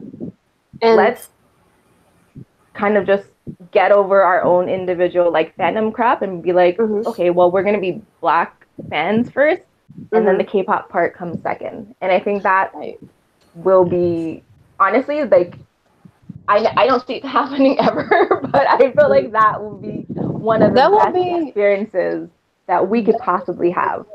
Yeah, I mean, I feel like, you know, in a lot of these cases, it can be something as simple as hitting you where it really hurts. Like, if you're going to continue to disrespect my culture or disrespect anyone's culture, I mean, disrespect, dark skin or pretend like it's just the plague or something. Don't expect my coins. Don't expect Exactly. expect, to have 50 Exactly. fans, expect to have venues that you can't sell out in the United States. So, you have to go to smaller venues or just cancel the dates altogether. I'm not trying to throw shade at any particular groups, but they know who they are. I mean, just expect to not have success because I refuse to support someone who feels so strongly in a negative way about just really anyone. But I mean, obviously, when we talk, it's a hot button issue with colorism and racism because I think it's something that really stands out with K-pop. That, for example, in American pop, I don't really see. I mean, it's there, but it's not nearly to the extreme as with K-pop, where it's almost like an everyday occurrence. You know what I mean? I So I completely yeah. agree with you on. I think that it would be great if we could be able to do something like that, and I think it obviously. I'm just so done with the fans. And you know what? I don't really care how this sounds to any particular fandom, armies, whoever. I'm really done with every single person who thinks it's okay to cape for an idol, who will come up with every excuse in the book, mistranslation. I've heard the weirdest excuses like, we shouldn't say this, we shouldn't say this idol is wrong because, he struggled with anorexia. And I'm just like, what? I'm like, where's the logic there? The new Are one is you Junghyun. Like everyone's like, oh well, Junghyun was depressed, and like because people were bullying him or something like that. Like they've been coming out with like a lot of weird excuses after his passing, and they're like, so you shouldn't bully this person, and it's like, don't you dare, ever, Oh my even type gosh. ever again. I will find you, because I like think go ahead. no, it's like Opa like apologists just the worst, like the absolute worst. Like, Yeah. just admit, like, accountability is so easy.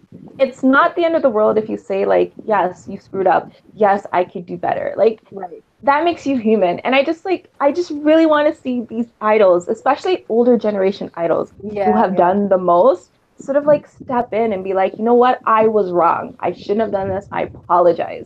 Right. Like, it's not hard. And don't expect me to put you on a pedestal for apologizing. And one thing, No. am I happy that Jonghyun apologized for what he did? Yes. I mean, obviously, you should always apologize if you do something wrong. However, don't expect me to be like all of a sudden praising that apology because I feel like I don't really understand this mentality that I have to praise you if you apologize. The Junghyun situation is a little bit different for me personally, just because there was a lot to that I did read about. Did I cancel Junghyun? Obviously not. I obviously still really love his music. I still really love Shiny. I don't think that there's any excuse ever to do something to hurt another group of people, period. That it I doesn't matter agree. who you are, what your life is like. You know, I mean, by that logic, we could literally apply that logic to any situation. I just wait for the day. I'm not in any way saying that Jimin or Jonghyun or Donald Trump, but I mean, Trump supporters could use that same logic for their favorite. You know what I mean? It's just that just because you have that logic doesn't make it valid. Um, so yeah, I'm tired of the excuses, the fandoms. I really try to stay away from basically people who think that that's okay. I mean, I'm just gonna be honest. I really try to seclude myself from people like that. You won't catch me in Stan Twitter. You won't catch me in any parts of those streets because I don't have time for the Ani was just Ani did not grow up in North America.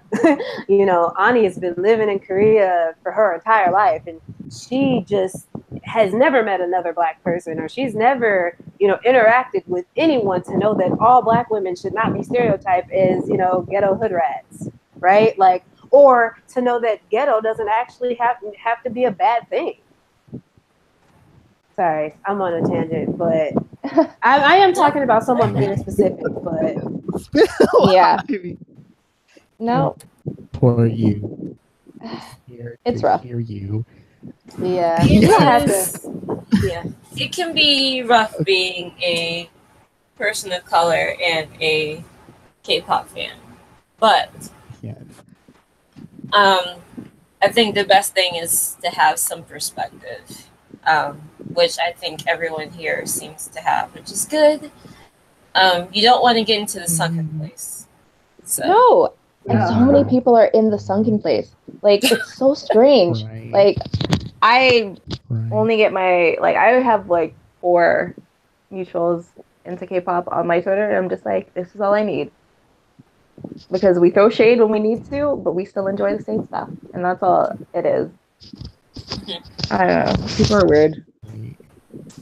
Okay. Okay. I want to say this. 2 quick things. The one time that I'd seen the fans hit the idol where it really hurt him was Zico. After all, him saying the N-word and all that kind of stuff.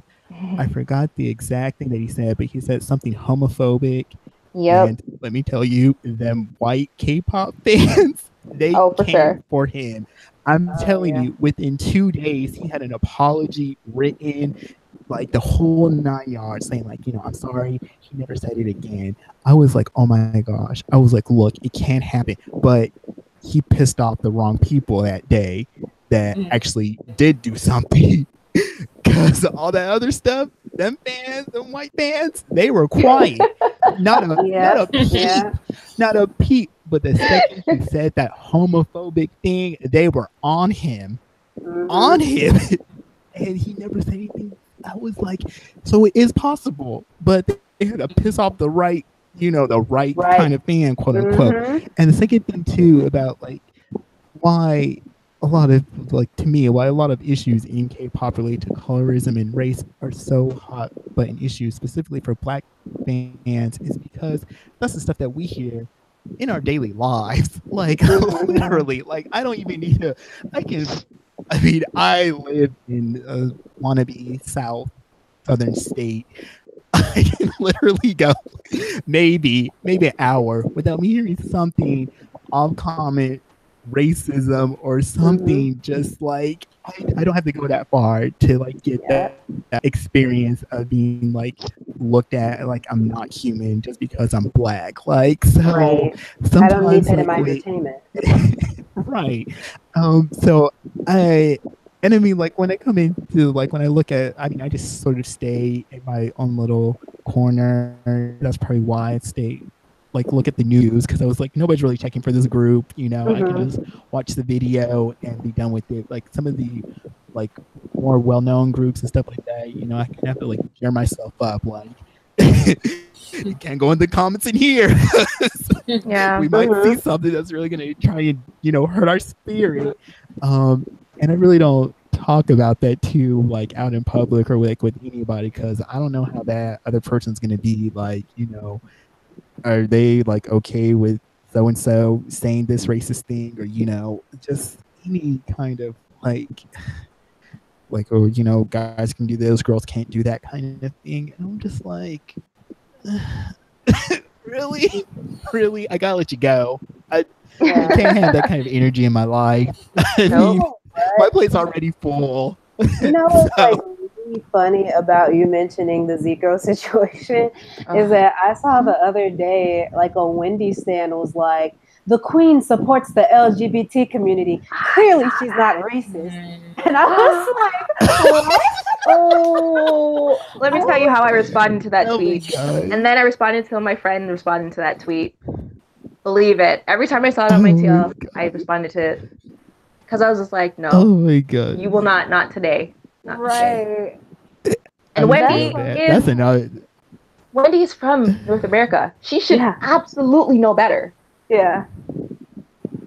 She went to That's school The, here. the, Like, the gag is though is that she'll be quiet about things happening to black people, but let something happen to her. Let Oh somebody yeah. say Oh something yeah. racist about her being Asian. Oh, the tears will be flowing. She'll be I like, don't. "Help me!" She will. That's the that kills me. Like when that thing happened with EXID a couple years ago with TMZ, everybody was boarding the racism train, which I don't. I completely agree. Like that's never make any sort of comments like that about people. But at the same time, it's like, where's all this energy when this is directed towards black people and brown people? Like, They're where's all that tired. energy? They're tired. Because all of a sudden every idol is a scholar when it comes to racism against them, but they can't recognize when they do the same exact things to us. Right. So Right. I'm not here for the excuses. Nope. We're just serving all kinds of tea today. that mood, But like, that mood really woke we're me. all very reasonable about this, right? Yeah. Like, these are reasonable discussions that we're having. And it's like, like, with the issue you had with Golden Child stands, I mean, I could totally see people, like, getting in their feelings now. Like, how dare you say this about so, like, we're being reasonable. Like, no one here is, like, writing petitions, creating hashtags or anything like that. We want to enjoy this. Just like we are you having enjoy a discussion, which there's Yes. nothing wrong with that. Yeah, Exactly. and It's not hate. It's civil. It's not like this whole conversation began about Jimin. I made it very clear that I don't hate Jimin. I don't think he's like. I mean, like I said, I do second. I do think twice now, and if it happens again, I won't be thinking at all because I won't have to. It will. My questions will be answered. But I think some idols are automatic, like I'm not dealing with you ever. And then some idols I'm more open to because I understand how these situations can come up. I don't get it in that sense. Like I would obviously never do something like that or say something like that to someone. And you could say it's because I grew up in America or something like that. But at the same time, like I do give people chances, and I do understand that people are human, but you just get one chance because I mean you should have learned from some of your Hyungs. You should have learned from what they've done and what they've been through before you opened your mouth and fixed your mouth to say what you said. So Okay, I know we've been talking about this for a long time, but I do have a question. Like, in terms of like retaliation, not really retaliation, but like in terms of like if we were to sort of like boycott or just sort of like step off and hurt them where it hurt, like, their money. What do you think would be effective? Because, like petitions, people really like signing petitions, but I don't think that they're very effective. Like, do you affect their streaming? Do you affect like this music video watches? Do you like hashtags? Like, what do you do? I mean, like, what do you think would be effective? I'm kind of petty, so I honestly would start supporting their competition because one thing I noticed with K-pop, one of the best ways to drown out talk about one group is to start supporting their competition. I don't know if you guys have ever noticed like something of it's not something that happens a lot. Usually, like if a group is dominant, they're dominant, but I don't want to say the particular groups that this happened with, but two very big groups. One of them is it's kind of silent for them, and then the other one is just getting everything, like all the awards and all of the stuff. And I just noticed that was like, interesting how people are suddenly like no longer really looking at this group anymore, and they're jumping ship to the other group. So I think part of that is like not mentioning, like Jay said, not mentioning them at all, not really, not just pretending they don't exist, kind of like how we should do with a certain Nugu group. Just pretending like they don't exist and supporting their competition until they eventually are, Nugus, basically. They like just not to mention anything because on another forum there's people complaining about this couple always being mentioned all the time. all these articles, and then they were like, okay, you know what? We're not going to talk about it.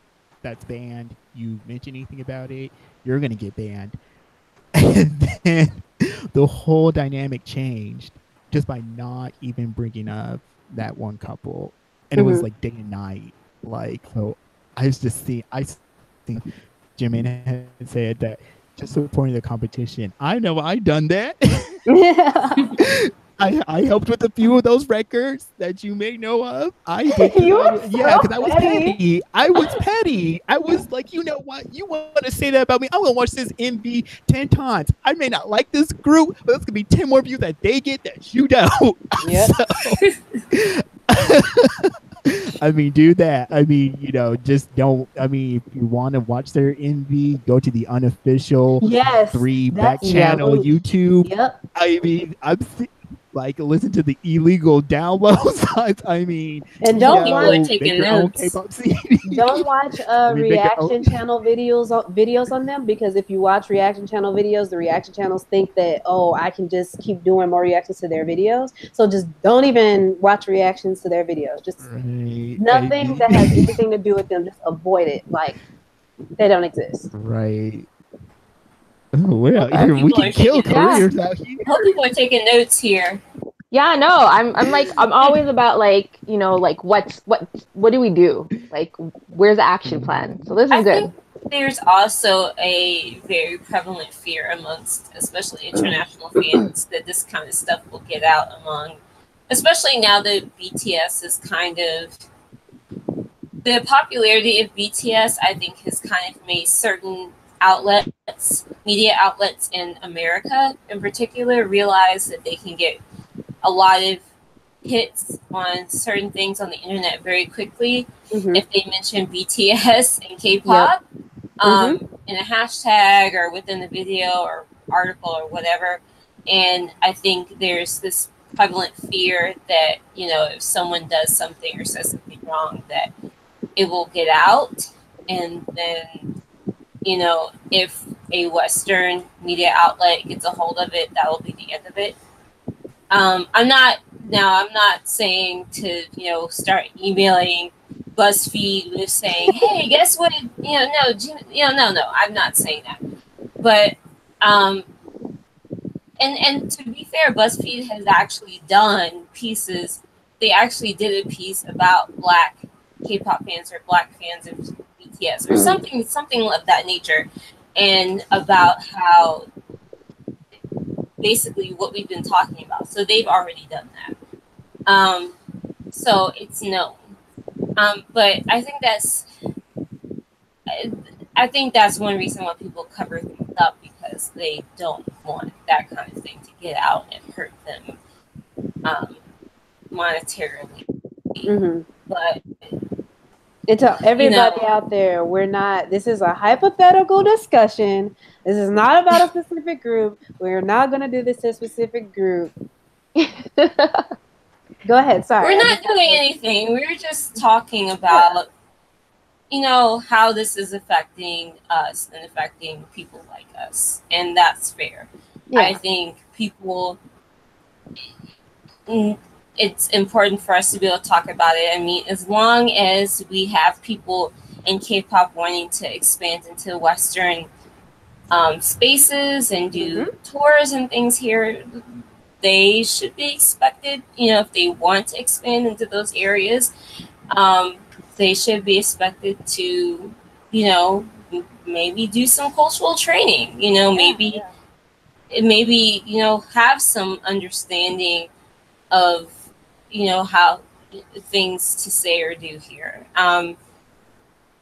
It's not impossible. There are idols that don't say these things or don't get caught on camera saying them. Maybe, so to speak. And, you know, like I said, I think people aren't, you know, when people use the excuse, well, they're Korean and it's a homogenous society and they don't understand. I think people are not giving them enough credit. I mean, South Korea is not North Korea. They are not secluded. Yeah. So anyway, You know, I don't think, I think this is a discussion that should be allowed to be had. No one's Of asking course. for anyone to take any kind of action, so to speak, but we should be allowed to talk about it. So Yeah, we should be allowed to protect our spaces, considering we don't really have many of them, and we should be allowed to, like you said, express our opinions and express our, you know, if some of us are hurt or if some of us are taken aback, we should, anybody should be allowed to express that. So I don't, um, I mean, yeah, I just feel like it's good and necessary to have stuff like this. It's good to, you know, like Nat's question. I think those questions are good to ponder because there will be a case where there's going to be a group. I mean, there have been, you know, like Nat mentioned earlier about like how pedophilia is taken lightly in some societies. I should be able to fully say that I don't want to support a pedophile. You know what I mean? And I should be able to have ways to not support it, as well as any other type of person or you know that is actively hurting another person or group of people. I agree. um, all right, so that was a very good discussion. If there's nothing else about that whole topic, I'll move on to the next one. I'm going to skip down a little bit. Okay, so I don't know if you guys have been paying attention to, because I hadn't been until I found this story. But if you haven't been paying attention to the real-time charts in Korea, there are all the typical chart toppers there: Twice and Mamamoo, 17. They've all had #1 singles, and they've all been charting very high. But there's also another person that has also been charting very high that people do not know, and his name is Sean, SHAUN, not WN. And he has a song called Way Back Home, and he is currently, he kind of goes between the top 3 songs in any given time on the real-time charts. But there's been a lot of concern over him charting so high over such popular idols. And there is a lot of accusations of Sajegi after his song shot to the top of the charts. He took first on Genie, Ole, Bugs, was on the top 5 spots on Melon and Mnet. He overtook Twice, Blackpink, and A-Pink. And of course, he drew comparisons between another indie artist or unknown artist that this past year shot to the top of the charts mysteriously, it seems like, Nilo. So his first place was met with suspicion because of the fact that their streaming, their song hit #1 around the time when streaming is usually the heaviest for groups. If you guys, for example, EXO, the fans are very coordinated in what times that they stream. Obviously, when everyone, at least in Korea or that side of the world, is in bed, those groups fall off the chart a little bit because everyone is not streaming the album or the song continuously. So it's more understandable if a song that is not as popular would get #1. However, he was getting #1 when these people would be streaming the song. So his song getting #1 when everyone was streaming, fans were angry. People were screaming that there was some kind of, fraud going on, chart manipulation. Sean's agency DC, I don't know how to say, DCTOM Entertainment says that it was not, that they didn't do anything. They say they did viral marketing, but they won't say how, but they say it's not chart manipulation. Sean himself says it's not chart manipulation. But people, the thing that is going on here is that people feel like there's no way that a unknown idol could get #1 on these charts without some sort of cheating going on.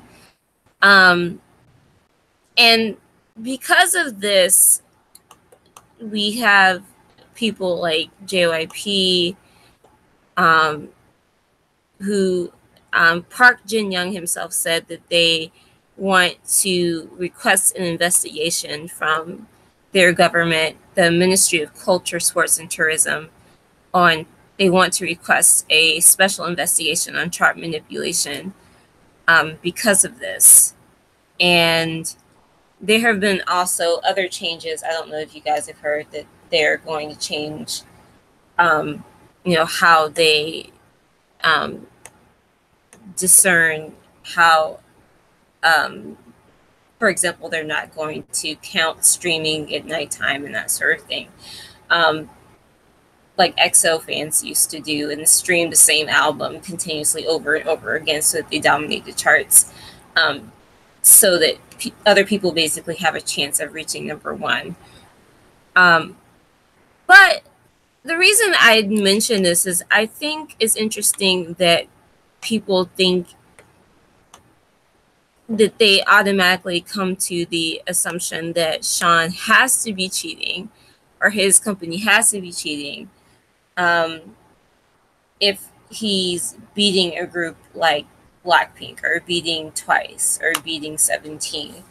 If you guys remember, Momoland had Sejegi accusations as well, which I think went through some sort of small investigation, and they determined that there was no cheating or chart manipulation, and that they were clean.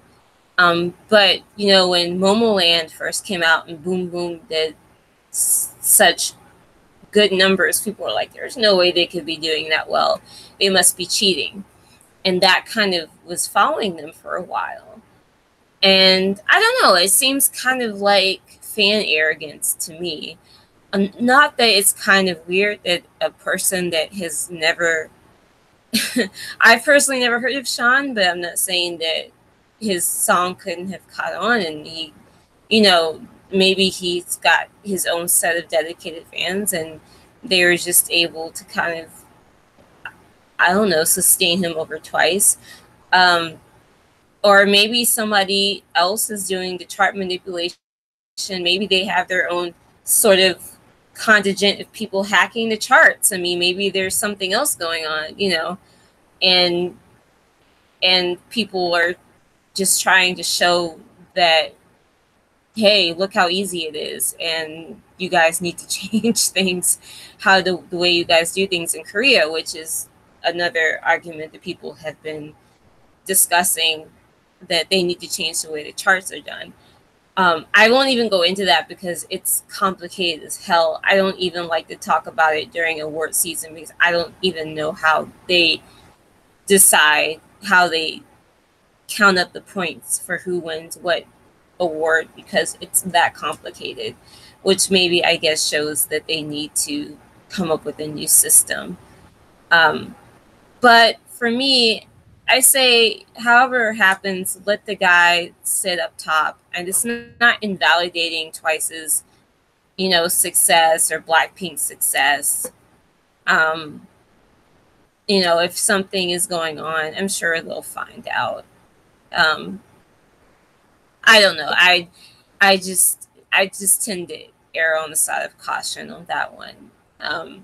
I think it's really harmful to accuse someone of cheating, because whether or not they actually do it, it's going to follow them. And he seems like someone that, he's not an idol. He just seems like someone that's making music and you know, he's not necessarily trying to, be number one for number one's sake. I don't know. Has anyone else been following this?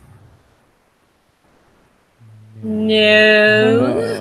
Not really. Okay. I mean, I don't care about the charts. I don't care. I really don't, because like this comes up, and I will say that in Black's Geo, like he mentioned about this in one of his streaming casts, where he just said like this man was saying, if you pay me this amount of money, I'll make sure that your song hits the top 10 on the charts. So yeah, I'm not surprised. So... I believe there are people out there that I'm not surprised. I do believe there are people out there that, I mean, like I said, there's a lot of things wrong with the way that South Korea's music charts are run. And there are a lot of people that seem like they agree. So yeah. It sounds a so, lot like the current scandal where people are saying Cardi B did payola. Yeah. But I know that it actually didn't she come out and say that she had to pay someone? Well, the song didn't chart because she only paid like $60,000. Honey, that's not going to cut it. You need half a million at least. Yeah. I mean, that's why the song didn't get like. She's a real one, yo. A real one. Can't give her a change and expect to get number one. I mean, she didn't pay for number one, so she didn't get it. She didn't pay for number one. Oh goodness. No, at the end of the day, though, like, does it even matter? Like, as you said, like, come award show season, it's like he's not gonna get anything. Yeah, the words just go to whoever shows up. So, like, what's the point? You know what? What if he does show? I always kind of wondered how Korean award shows worked in a way, like in that way, because in America we have all the award shows that mean nothing, and then we have like the Grammys, the Grammys and the Oscars. Basically, almost means nothing now. So it's like, do they just like? I heard that this is from my understanding, the Daesangs are the most like lauded awards or whatever, and those are those like voted on by a group of people like Grammys are, or is it like fan driven? So my understanding is those are like some combination of like they're basically driven on like sales, and then depending on the award, it's some combination of digital and physical sales, but depending on whose company is sponsoring the award show, and that can change deeply on who wins, because I know I was reading up on some comments on one of these articles about this, and there is a year where there's controversy because EXO didn't win album of the year or something, and Wings by BTS won, and EXO won song of the year instead. And there was this whole thing because people were worried about EXO dominating everything because their fans stream like crazy 24 hours a day. And so people felt like this was some sort of slight against EXO. And then someone came with receipts showing that because I guess those awards were done by album sales, and showing that EXO had the most album sales or the most downloads, and they technically should have gotten the award. The BTS won, but they didn't because Mnet or CJ or whoever sponsors that particular award show changed the rules at the last minute. That's another thing. They changed the rules of these award shows like crazy. Like they'll just do it at the last minute and be like, well, this year we're doing such and such. Like they're changing the rules now. And supposedly this is to make things more fair. But I mean, that just adds to the confusion. I can't even keep it straight myself. So, I mean, it's no wonder that they, most of these idols don't even look happy when they win these awards. I mean, it's like, I mean, there's so much stuff going on behind the scenes. Like I don't, I don't have a really good understanding of it. I just know there's a lot of extraness going on. And yeah, so So I I yeah, was, I would Google. so I was thinking like, then who does this benefit? But then my immediate thing was like, it's the award show, because I know one of the American award shows here, like in all like the rules or whatever, they basically said like we pick the winners, but they were having Mm. people on Twitter being like, make sure that you vote for me and hashtag and all this kind of stuff.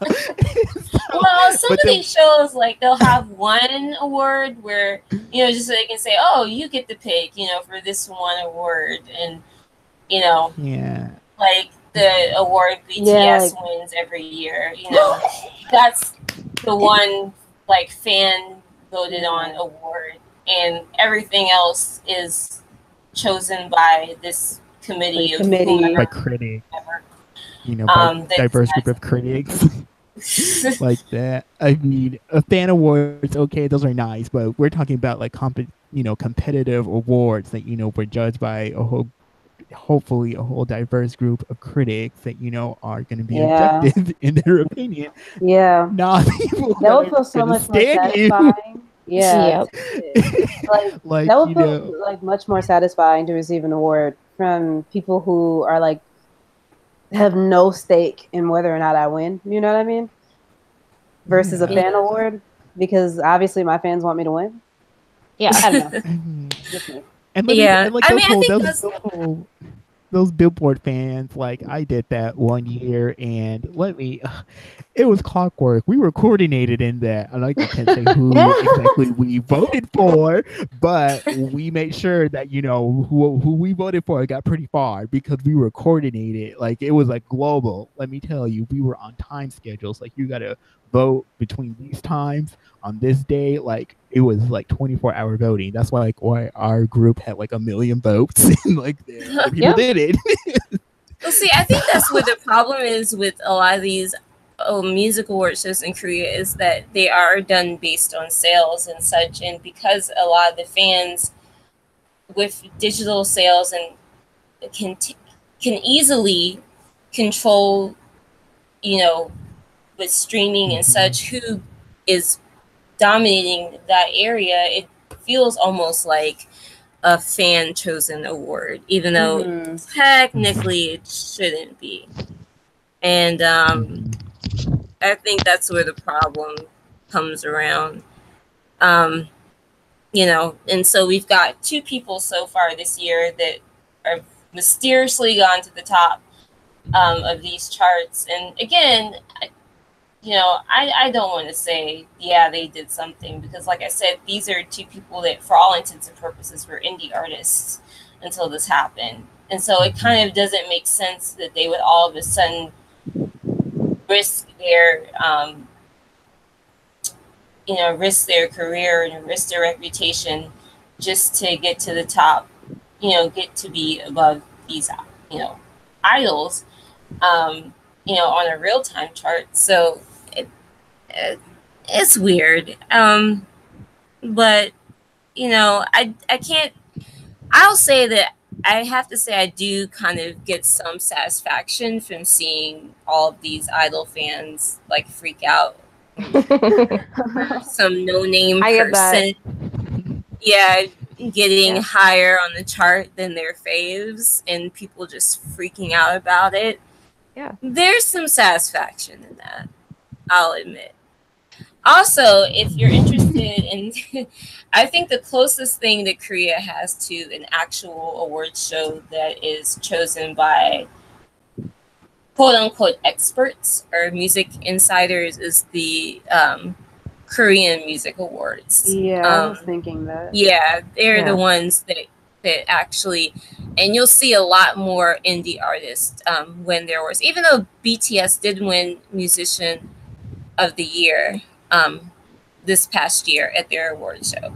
But they tend. I wonder how Big Hit's budget is. I would think that they're doing okay. I mean, remember they're only funding BTS at the moment, so they're not really stretching their resources too thin. If you think about it, right? The real test, I think, will be once they start trying to manage other artists in addition to BTS. Well, they just had that. I think they just started a new company with CJ Entertainment. Yep. Yep. So they're gonna be, and they want this to be like a global group. So they're gonna be looking for talent in throughout like East Asia and Southeast Asia. So I think, and they did. Well, I mean, they used to have another group, Glam, I think, Yeah, was with I them. remember. So I remember Glam, and I yeah, liked Glam. And then that yes, one girl had that huge scandal where she was blackmailing this guy, this married Yep. Lee guy or Byung-hun, something. yeah. Yeah, and then that just went to heck. So But now, why is Big Hit stealing NCT's concept, who stole JYP's entire vision for the company? Like, JYP was the first to come through with that. Oh my god, you really said that?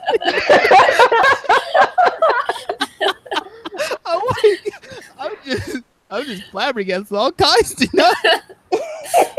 I like where this is heading. I absolutely adore where this is heading. You've I thought want to know about more. this. No, JYP was the first to come through with that, and he let us know in his keynote that he was the first to come through with this idea of getting all of foreign talent to be a part of K-pop, which at that point is it K-pop? Question mark. But still, he showed us how successful it could be with Nikun, and then he showed us how successful it could be with Twice. And I mean, JYP is a pioneer. Why don't we talk about this? Oh. I'm telling you, we need to have an episode. I mean, we need to have an episode. It would be JYP, Dummy, or Genius. And I need to do some reading before this episode because I need to know more about JYP. Yeah.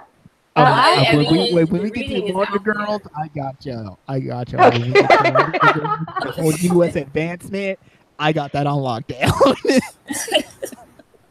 But look at how he was able to bounce back from that. Because that could have destroyed a lesser man. And look at JYP now. Hey, I mean, he went to Israel and he took his time out and he came back and he's got good with milking God. JYP is a scammer, man. He's got the face of a scammer. He's a successful scammer because you can be a scammer and still fail. I mean, we could take this and apply it to like almost every K-pop company out there, to be quite honest. Because when you think about it, I mean, taking little kids and making them live in a dorm and making them practice all day long, singing and dancing and not feeding them, and it just... Oh yeah, like YG, all the stuff they biracial idol, right? The little girl, she's like 12, and everybody loves her. Yes, that bothers me on the level. That's really weird. Because you're talking about YG before and his wife, and you know that the first time he saw her, she was like a little kid, right? And apparently he was like in love with her from that moment. So that whole thing is like, like his wife, before he tanked her group, and destroyed these girls' lives pretty much in their dreams. The first time you'd seen her, I think her brother is in what's that group called? Seshkis or Seshkis or something like that. Her brother's in that. So I think they were on camera and he's like, yo, this is my sister or whatever. So the first time he saw her, she was like a minor. And then he had his eye on her from there. How old she was, but she was definitely underage. Yeah. So YG found that Woody Allen tip, man. So he had his eye on her from then. So, and apparently somebody in his old group too, right? Was either it was abuse or assault or like some pedo stuff. I don't know. Allegedly. Yeah, allegedly. This is all alleged. Yes, all of it's alleged. But none of this is facts. So, yeah. Yeah. So in other words, all idol companies are trash in some way. Oh yeah. Yeah. Not JYP though. No, I'm just kidding. Only JYP stan. He comes across as the most human, I think. Yeah. Because I saw him on Sister Slam Dunk. He does. And he was so funny on Sister Slam Dunk. So I mean, I feel like When he drinks Yeah. with GOT7, they be low-key roasting him, and he be here for it. So I can respect that. Yeah. I mean, I will say he seems to have the best relationship with his, Talent. with his talent out of like all of them. So I'll give him that much. I mean, he can't be so bad if like Yeah, because we all the like him. way SM idols talk about Lee Suman, they talk about this man like they're just shaking in their boots. Like, Yeah, it was weird. my impression that they didn't even see him that often. Yeah, they're like, so, yeah. he's like almost like this is a person that is like larger than us in a way. You know what I mean? Yeah. I mean, it seemed like I think he had another, like, a whole board of directors taking over. Like, he wasn't even involved in, like, the day-to-day Yeah. stuff. No, not now, but like in the beginning he was, because I remember seeing interviews with like Shinhwa and like HOT, and he would literally like record their practices and watch them and be like, no, you need to do this better and you need to do that better. So he used to be like 1000% on top of it. It's only now that because he's still making tons of money from the company, he's just like not managing it on the same level. Yeah, so now like I think it's better for the idols, because even though it's still strict, it's not like you have the owner breathing down your neck as much. Yeah.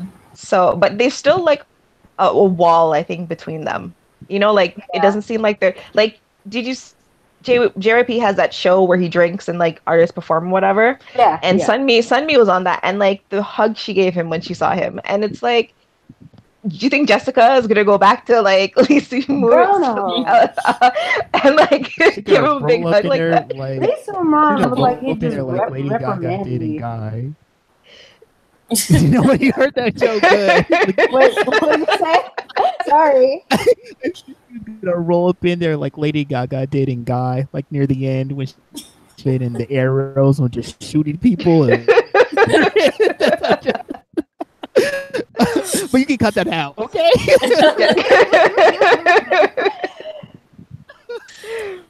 Oh man. Ooh, anyways. Okay, so I think we're all pretty straight that we would never want to be K-pop idols. Even if we came back. I don't know, man.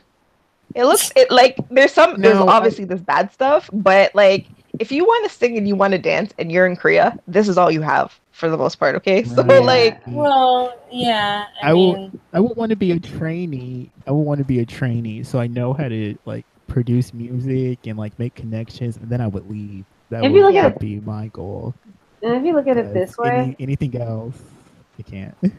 Like, if you're with a big company, you at least have like somewhat of a stable job. I mean, Suju is still employed, most of them. Yeah, that's true. I mean, if you're the worst person on the planet and still have a stable employment, it may be, I mean, I can't say that about YG necessarily or some of the other companies, but you can say that pretty much about SM and JYP. SM is the most stable. Yeah, they definitely have a revenue of like 352 million, which is nothing to call that for a relatively small record label. If you compare them to the size of American record label, like they're no Sony, obviously. They're no, Columbia, which is Sony, but for them to have a roster of basically how many artists, like less than 20, right? Like if you include all, good.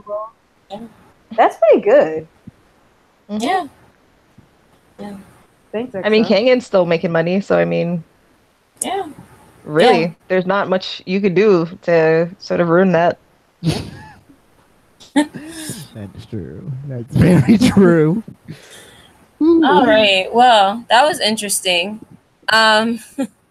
So on to something a little bit lighter. So TV Chosun is working on a new dating reality show.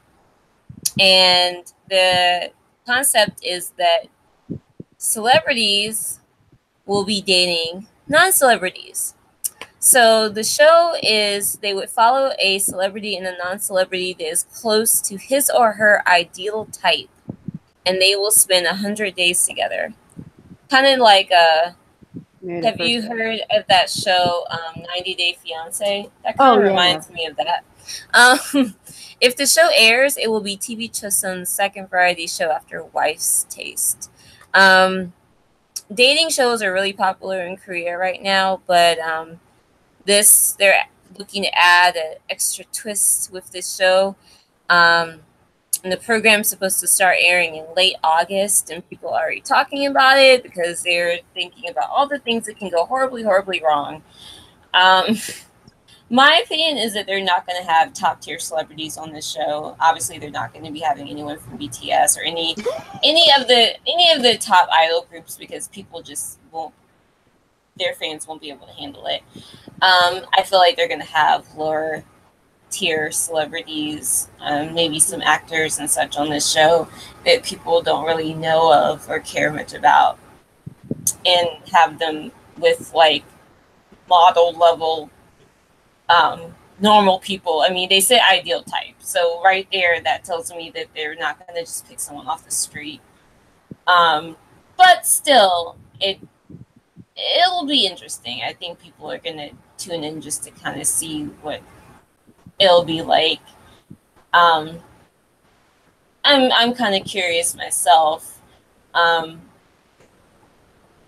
My main question to you guys would be to ask, if you could be on this show, what Hell yeah. celebrity or idol, actress, or whomever would you want to be hooked up with? And Right. if you feel like you need to dip into the Western celebrity pool because you can't think of a K celebrity, that's okay. But I'm just curious to see what you guys' answers would be. If I have to pick a K celebrity, I know, you know what? Oh man, if it has to be an idol, right? That I would pick, and this is not based on necessarily like my physical ideal type or like anything like that, but just out of like interest, I would probably do this show with BTS J Hope. No, because I really think he just comes off as really sincere, which is really hard to find. And his personality is sincere, but it's like it's still out there. Like, does that make sense? Like he just seems like he would be an interesting person to just have a conversation with. Is he the one that's kind of airheaded? No. Okay. No. I might be thinking of someone That's else. probably more Tay? so. Huh? Is that Tay? That's the airhead? People say Tay is airheaded, but you know what? I feel really bad for him. Side note, his grandfather just passed away. Yeah. So I feel like he's been through a lot in his little life, and he's, you know, I think he seems like a really nice person. Like I get the vibe from him that he's really like innocent. I don't know why. He's got those honest eyes he's got those child of a farmer eyes. Right? J-Hope or V? B. No, J-Hope seems like a hot man. Okay. J-Hope seems like Yeah, a B. good time. He seems Okay. like a good time. J-Hope's the dancer, right? Yeah. Okay.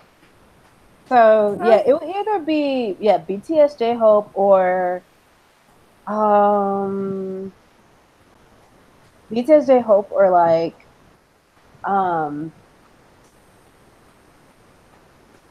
I can't say anyone from SHINee because I love them all so much. But I think maybe somebody from what's that group that 17 Wanna? That boy is he's something to look at. That was fresh, but you know, whatever. Okay. Who else? For me, if I had to pick an idol, it would be Kim Dongwon from Shinhwa, or Ooh, that's like some what you call it, sugar daddy taste. No, well, I mean, I'm older, right? So like, I have to go like older too to Oh, do these idols. So She's not yeah, trying to I'm babysit like, nobody. Babysitter. exactly. Or Donghae from Super Junior. I mean, like the whole Oh, group is trash, but like he's a cute one. And trash that's been spritzed a little bit. so it would be those two. If I had to pick an actor, like a K Korean actor, it'd be Gong Yoo for sure. Um, somebody from the West. Chris, Chris Evans, maybe.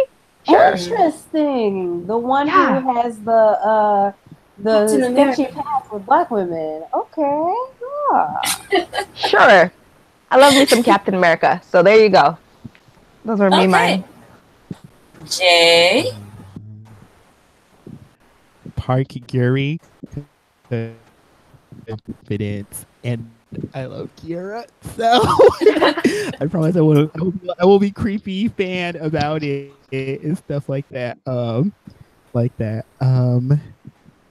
like Chansung because we have like a lot of interest like with psychology and like martial arts, and I just really want to see the inside of his house. See if it really looks like that from the 2 p.m. show. I think that's about it.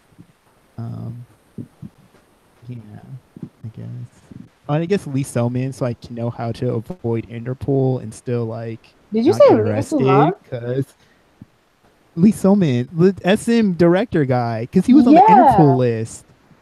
So Oh. he didn't get arrested. He didn't get arrested. So I'm like, hey, you have wanna 100 days find to out teach how me how to he's, do that. How Yes. he's making that money. Yeah. Okay. Yes. I see that. Mhm. Money laundering. I'm about to be paid after all that. After that 100 days, I'm taking over SM.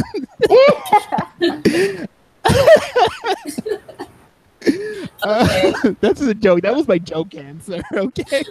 No, but that actually That's it for me. that makes some sort of sense, Jay. I get it. You're thinking monetarily, yeah. Money. Any Western celebrities? Yeah. Any Western celebs, Jay? Who? I'm trying to think of who's not so much in the public eye that. Oh, you're gonna have to go with like an older actor, maybe a Denzel Washington or Olivia. Not Olivia. That is not that woman's name. Viola. I don't know why I wanted to call her Olivia Pope. Yes. Yeah, her. I will be up for that. Because he's like, yeah. I would be up for that. Or you know what? I almost said Janet Jackson, but I'm not trying to be Ooh. a babysitter because You know what? maybe. I don't, as long as her husband is or her ex-husband or whatever he is at this point, because they're getting divorced. As long as he doesn't come around, Right. I guess I could say Janet Jackson. You know I what? feel like he would like come after me. I guess that's it. That's it. Western I could celebrity do this. wise for me. If I had to pick a Western celebrity, I never picked one. I could do this with I don't know, maybe anybody CEO of Amazon, CEO of. So you're just like anybody rich. I mean, it's Celebrity. They just say as long as there is $1 billion behind your net worth, I mean, I'd definitely be down to do the show with you. I mean, I don't see why not.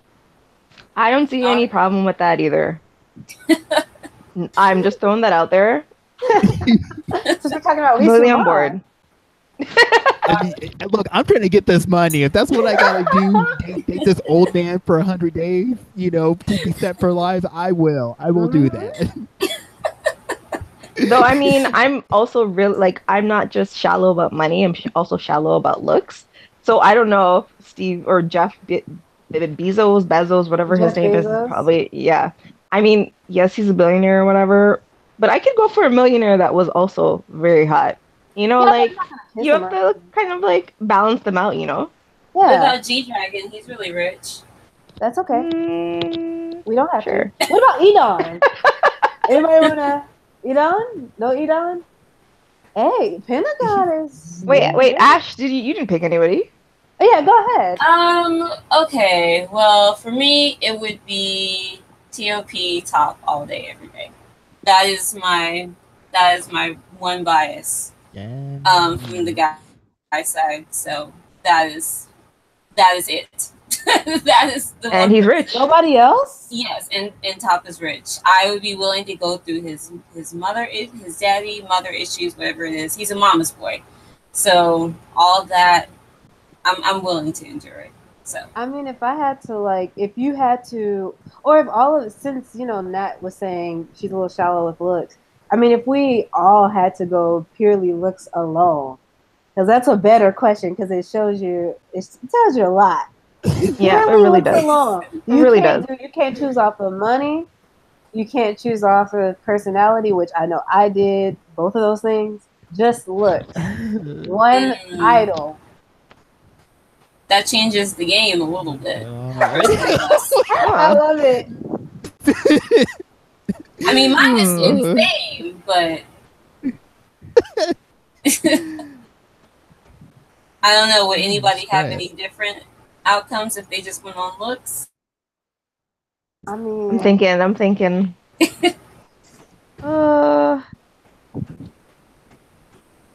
Look, Wanderless is really, really hot. Is very attractive.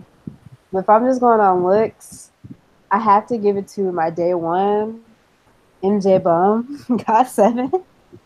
I think J Bum is really handsome, and he can do a lot of stuff. I don't even know how to explain. Like he it's not just he gives you face. He gives you more face. Like yeah, J Bum, or Wanu, or Taeyong. Oh man, I just realized I'm kind of a thought. Low key. It's like I have a lot of people on this diversify your list. income. Yeah, I'm gonna diversify. Exactly, just diversifying that portfolio. I would say then Jin from Shinhwa. That would be my number one then. Yeah. I mean, you know what it is? It's harder for me because I need, like, the age factor obviously is attractive. Like, that's also part of the package. But also I like tall guys, like, maybe more body on them. And like K-pop has a lot of like really thin. Yeah, I was about to say, like, so I actually don't find a lot of men or boys or whatever in K-pop cute or attractive because it's just like I'm not into the flower boy look. So like Chansung from 2PM or Take, like those are the guys that I would look at more so than like Nick and Jinho, because like I like him tall. I mean, I'm kind of a small person, so okay. Everybody's tall compared to me. Sorry, Jay, what were you gonna say? I would say they are the tallest members. Yeah. The concert that I saw them, they were the 2 tallest. Though everybody, well, I don't know if they were wearing insoles, but everyone wears insoles at least. Everyone. Jay, are you changing up your choices? I mean, Janet Jackson's beautiful. So. Yes, and you know what? Her ex, who knows what's going on, is like a billionaire, and then she's like a billionaire on her own. I mean, honestly, I just want to be money. Her baby. I just would love to live his life. Yes. So we're coming back around to the money. Okay. Yes. I don't know. That's all I'm just trying to look for a come up. But if I don't know, but looks. There's none. Not from Janet. Janet's like the top of the mountain. The come like, up. I mean, yeah. Like holy crap. I guess, yeah, I would still pick Janet. Just looks wise. That's it. Yeah. Somebody else who did come up looks wise, but the K actor is a J Rim. He did Song J Rim. Yeah, I know. He did. and I feel like me staying next to him, that would get people in enough of a rage that the ratings would go through the roof. You know, you will have the highest rated episode. That's TV gold. So I'm hopefully the channel will protect me from all the crazy that would come with it. Yes. Or not. Or not. Probably not. So I'm taking a gamble, but I like to live on the edge a little once in a while, so I'll take it. Oh, Just make sure I get to the Sunghoon airport. too. Someone Sunghoon, yes, Sunghoon from too. what? I only know him from I Live Alone and that drama he did with Sung Ji-in. Oh, I don't you're know if talking he's about been in anything else. Oh, Sorry. Yeah, actors. Yeah, actors. I don't I think I know know who if you're there's K-pop talking about. artists like that. Don't listen to me. I'm on my JYP. I'm on my JYP right now. Yep. Oh my gosh. How much of this is gonna be cut out? Yeah, I know. We have to cut like 90%. This is like, yeah, we're The like, editing job is going to be so strenuous this week. Okay. My answer is still top. So, yeah. Okay. Really? yeah, you know what? You got a lot of paintings to look at. Just remember to wear gloves because he gets really picky about that. And I think you guys would be really happy together. Huh? Because Teo, He doesn't oh, like you've never seen touching people. He has a thing about touching. No. You know, I feel like I've heard that before. Really? Yeah. Yeah. Yeah. He's got a lot of perks. He's interesting. That's one way to put Yes. Yeah. Okay. It's okay. I get to look at his face. It's fine. And spend his You money. got behind your computer Yes. screen. If he ain't gonna let you touch it, you have some problems. No, I'm kidding. That's cute. Aw. I'm gonna start. His Can I make a apartment is ship very name? nice. Topash. Top, Topash. you're gonna do the smush together celebrity name. Yeah, Brangelina. Yeah. Oh my gosh. That's a throwback. That is a big throwback. Oh man, this just makes me remember. I used to ship him with Yubin at Wonder Girls because I don't know if you guys remember. Because you guys remember when Wonder Girls and Big Bang did those stages together? I love those Yes. stages. Yes, and so I used to ship him with Yubin because they were both the rappers of their respective groups. Okay. No, Not I so thought you was he. talking about Brad Pitt. I was what? Why you saying Brad Pitt for you? I was confused. Oh my gosh. This topic just really like blindsided our whole focus. Oh my Okay. gosh, that's fine. Next and last topic.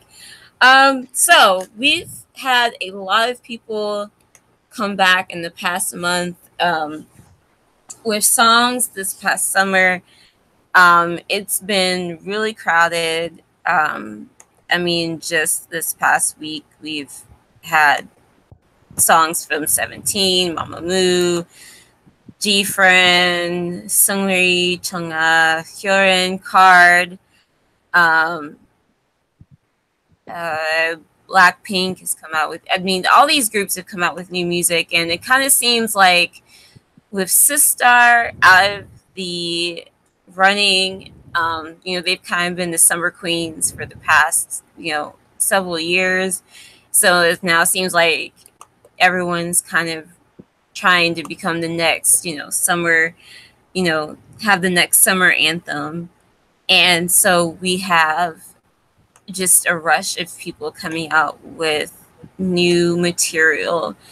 So before I ask you guys, I just kind of want to go off, we're at the end of, well, depending on where you are right now as we are recording this, it may already be August. But, we're going into August, and this is just kind of a sample of people that are coming out with new material. We have BTOB coming out with a digital single, Icon, with a mini album. Red Velvet's coming out with a new mini album, Stray Kids. Luna is coming out with their debut, is 12. We have, who else? BTS is coming out with their repackaged album, Love Yourself Answer. And that's just, what's been announced so far. I think I just read somewhere that Idol is coming back with a new song in August. So we've got all these groups that have come back or are coming back. So what do you think? You can either tell me, if you think there's already a song that you think is song of the summer, that's it, nobody's going to top it, or if you think one of these groups that's yet to come out will, have that summer bop. Does anybody want to start first? Does anybody already have a group in mind? I don't know, because there's still like a lot of really talented artists who still have to come out. So I wouldn't say like I have a song of the summer like picked out. I have like the songs that I've been listening to the most. And strange as it is, it's been Blackpink with Forever Young and A-Pink's latest song. So I don't know. That's it for me so far. But I mean, Red Velvet did really well last summer. Icon did really well earlier this year. I've been standing Luna since the beginning. Tiffany's dropping her music video today, I think. So maybe that'll change my mind. I don't know. Like BTOB, as you mentioned, like Idol's coming back. Like we still have a whole month of summer in Canada left. Okay, so we'll see. I don't know what could come like next. So we'll see. Yeah, I mean, for me though, Blackpink and A-Pink so far. Okay. Who next? I can go. For me, when we say song of the summer, I mean, so far, when it comes to a song that gives me summer vibes, if that's what more so we're saying, nothing from this year so far, I think. But if we're just saying like a great song, right, that came out during the summer, I'm gonna have to really just always give it to Shiny Releases. I think they had a really, in terms of title tracks, I think Good Evening was really, really a strong start to the summer. They came out like late May, so I think, I guess summer is technically June. Ooh. All right, I don't know why I'm getting unnecessarily technical. For some reason in my mind right now, I'm picturing, at the beginning of BTS DNA music video, it's like all of the equations. That's what the inside of my brain looks like. You're officially putting too much thought into this. I love it. But either way, I still think so far, starting, let's call it June, I think Shiny's been really impressive. I like what I saw from Blackpink, but I am really excited for everything else. There's a lot to come, a lot of comebacks. I know EXO's allegedly, I think, having a comeback, and then of course, all the other groups you mentioned. So I'm excited to see what is going to be next.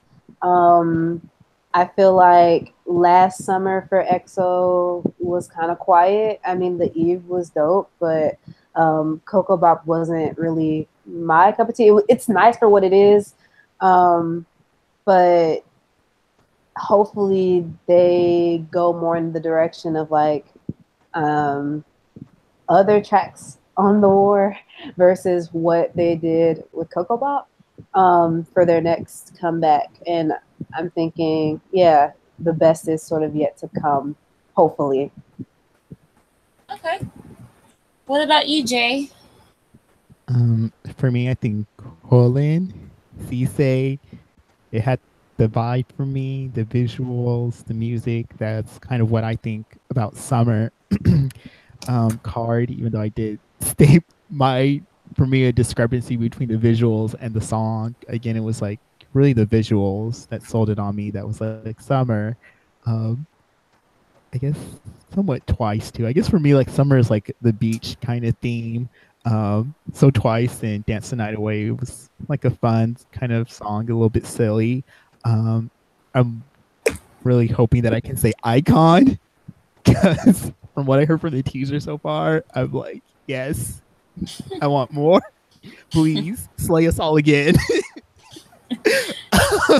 so, so they're like the one of the groups that have yet to come that I hope deliver. That's okay. I guess if they don't. So yeah, that's all for me. Pentagon should come back. Yes. Oh yeah, they've got some good momentum going on now. So yeah, I wouldn't be surprised to see them come out with another song or maybe something else off of their mini album or something like that. And if they don't, they should. Binary or Love Scenario? Go. Everybody, now. What? Oh Shine or Love Scenario? We're doing it. Love Scenario. Love Scenario. Shine. Oh, you YG trash. Oh. It's split down the middle, isn't it? Shine. Hey, Mhm. you know what? I can admit it. I can absolutely admit it. And also, I didn't listen to Shine yet. I don't even know what that is. Oh, so yeah. I mean, for me, it's like a no-brainer. It's 2-1 then, because Yeah. Matt can't vote. Okay, go ahead and listen to Shine my and gosh. watch your icon dreams fall apart. I'll let you know. No, I'll let you know they next will stay, time. They will stand firm. Yeah, I'll let They you know stand next firm. time. Yeah. I'll listen to it and I'm I'll let you excited. guys know. Yeah. I think you'll hate it, so you can say Love Scenario now. Okay, great. We're divided down the middle. Both songs Okay. are good in their Yeah, own really ways. good songs. In their Yes, own yes, ways. I agree. I agree to that. I- Ash, so what about what- you? What are your songs this summer? Google Ah. What are your Gaga, songs for the summer? Butterfly. Um, Okay. I would say so far, just based on songs that have personally I've become attached to, I like A Pink's "I'm So Sick" and then Chunga. That song, "Love You," that thing is just stuck in my head and it will not go away. And I like it too, but it's just it's so catchy. It's so catchy. I mean, it's not the most original thing she could have done, but it's a good song. So yeah, so far I would say those are the two songs that have got me. But like everyone else, I'm especially interested in Luna. I'm really interested to Yes. see like what direction they go in for all 12. They can do anything at this point. So yeah. Don't they Yeah. have like their own conspiracy theory, like with the Yeah, new you know Luna? what? my Oh gosh. yeah, all of their MVs are connected in some ways. And I have to go down that Gosh. rabbit hole one day because it looks like it's pretty cray. Luna I sounds like Somebody the next from- girl's generation. Hmm. Okay, That would be Butch. pretty good. Well, I mean, Twice is like, I don't know if they're gonna have a hit as big as TT and Cheer Up. So I don't know. Maybe I don't think so. I mean, Dance the Night Away didn't do that. Like, it didn't seem to be meme worthy or like it wasn't on the tip of everybody's tongues. People are not dancing or like doing the dances in like variety shows and stuff like that. They came out with a song earlier this year, No 2, right? yeah, Forgot that about it was, already. What Was it that? Heart Shaker? Was that No, it? there was No. another one. Heart Shaker was last year. Yeah, that was They come that back was. so much. Yeah, no, they're yeah. What is Love? The one where they dress Yeah. up as different movie characters. And that easily forgotten. I Even the didn't- music video views for like Dance the Night Away like have been like Blackpink's almost at like 350 million or something like that, and they're still at like not even at 100 million. To be fair, So- Twice is in the public eye at least 10 times more often Yeah, than that's- Blackpink is. Yeah. No. Yeah. I think that's the difference, right? Blackpink is starved for like attention and just like promotions and stuff like that. Well, Twice is oversaturated. So it's like this weird sort of like there's no middle. Well, I guess Red Velvet would be the middle ground. Yeah. Yeah. I want a different one. I'm sorry. I want a different middle ground. You and me both. You and me both. So yeah, no, Luna has a real shot here. So let's see. Luna has a lot of hype. A lot. So that's true. They're No going pressure. on 2 years of pre-debut material. So That's got to be a record. they got to come up with something. Yeah. At least it wasn't as extra as EXO, like with those million teasers and that. Yeah, I remember that. I'm serious. That alone turned me off from them debut. And like when they did come out, I was like, didn't they already have a debut? It's because of all those teasers and stuff. But my mind formed it into MV, and like they already had 3 comebacks already. So I was like, but early EXO is like another world. Like if you look at like True. Mama, oh my goodness. Careless.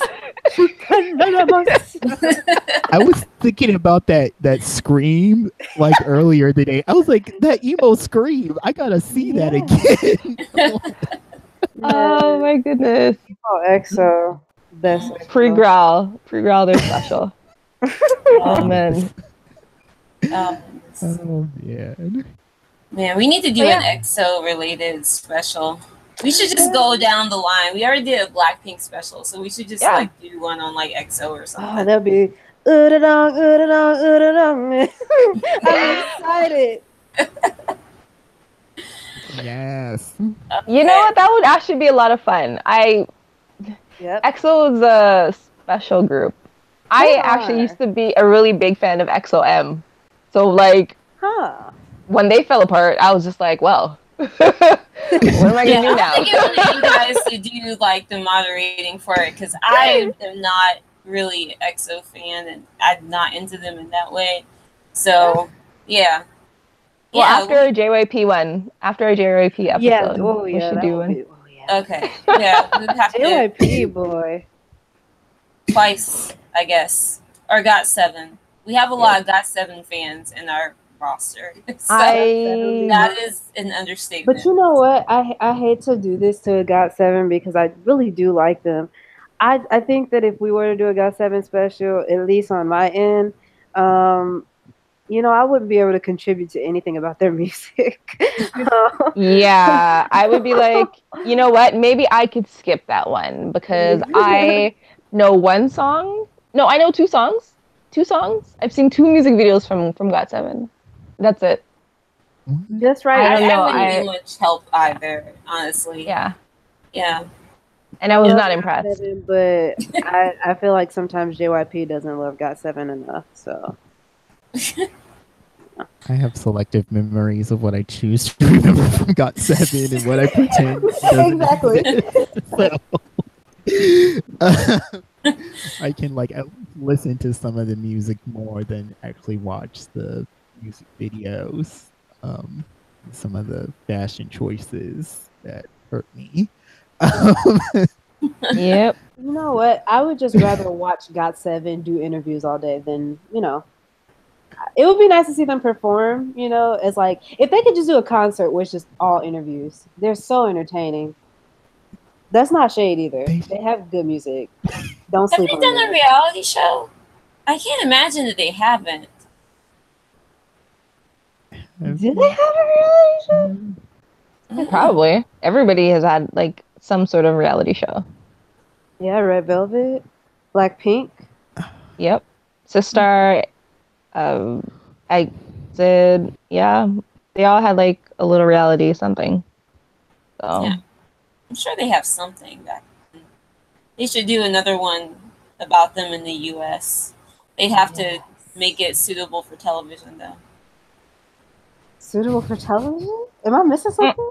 They get up to a lot of shenanigans in the U.S. Oh, is yeah. what I'm implying. Their recent American interviews. GOT7 is a wild ride. Like, if you haven't hopped on that ride, That's not sexual innuendo, but if you haven't hopped on that ride, you should. Some plugging for GOT7. Okay. Yes. All right. Is there anything that I've missed that you guys want to kind of chat about? I think we've talked about literally everything. Yep. Okay. Yeah, we have. We've talked quite a bit. We've Okay. given I Have a Dream speeches and roasted JYP. So, Yes. and like one, there's no more we can Going do. from one extreme to another. Okay. Yeah. A lot of All shout right. outs. I think I think we definitely had some good discussion today. All right. Well, if that's all, I want to thank everyone that's listening to this podcast. As always, you can reach us on Twitter at NYA Netizens. And we have some infrequent tweets on our account. If you ever want to know about our latest YouTube or SoundCloud podcast postings, it usually comes up on Twitter first. So always be sure to check our account. Also, if you at us, we'll most likely respond. So there's that. You can also reach us by email at notyouraverage.netizens@gmail.com. We're also, again, turnaround time on responding to anybody is pretty fast. So if you have any questions or comments, or you have something that you want to say that you want us to read on our podcast, we'll probably do that. So feel free to drop us a line. Nat, Jay, and Jimin, thank you for joining me tonight for this podcast. It was a lot of fun. And I think that's it. If that's all, then I think we'll wrap it up. Yeah, Golden Child stands. Send us some of your favorite Golden Child videos. We'd love to give them a good chance. Yes. Yes, we will. We're Yeah, if open you to it. guys want to promote Golden Child to us, feel free. We do not hate them. We are, at worst, we are neutral on Golden Child, and if you want to show us all of the great things about your group, please feel free. Feel free. Yeah. No hate, only love in this place. So Only love in this club. Yes. yes. Okay. So thank you guys for listening, and we'll catch you on the next episode. All right. Bye, everyone. Bye. Bye. Bye.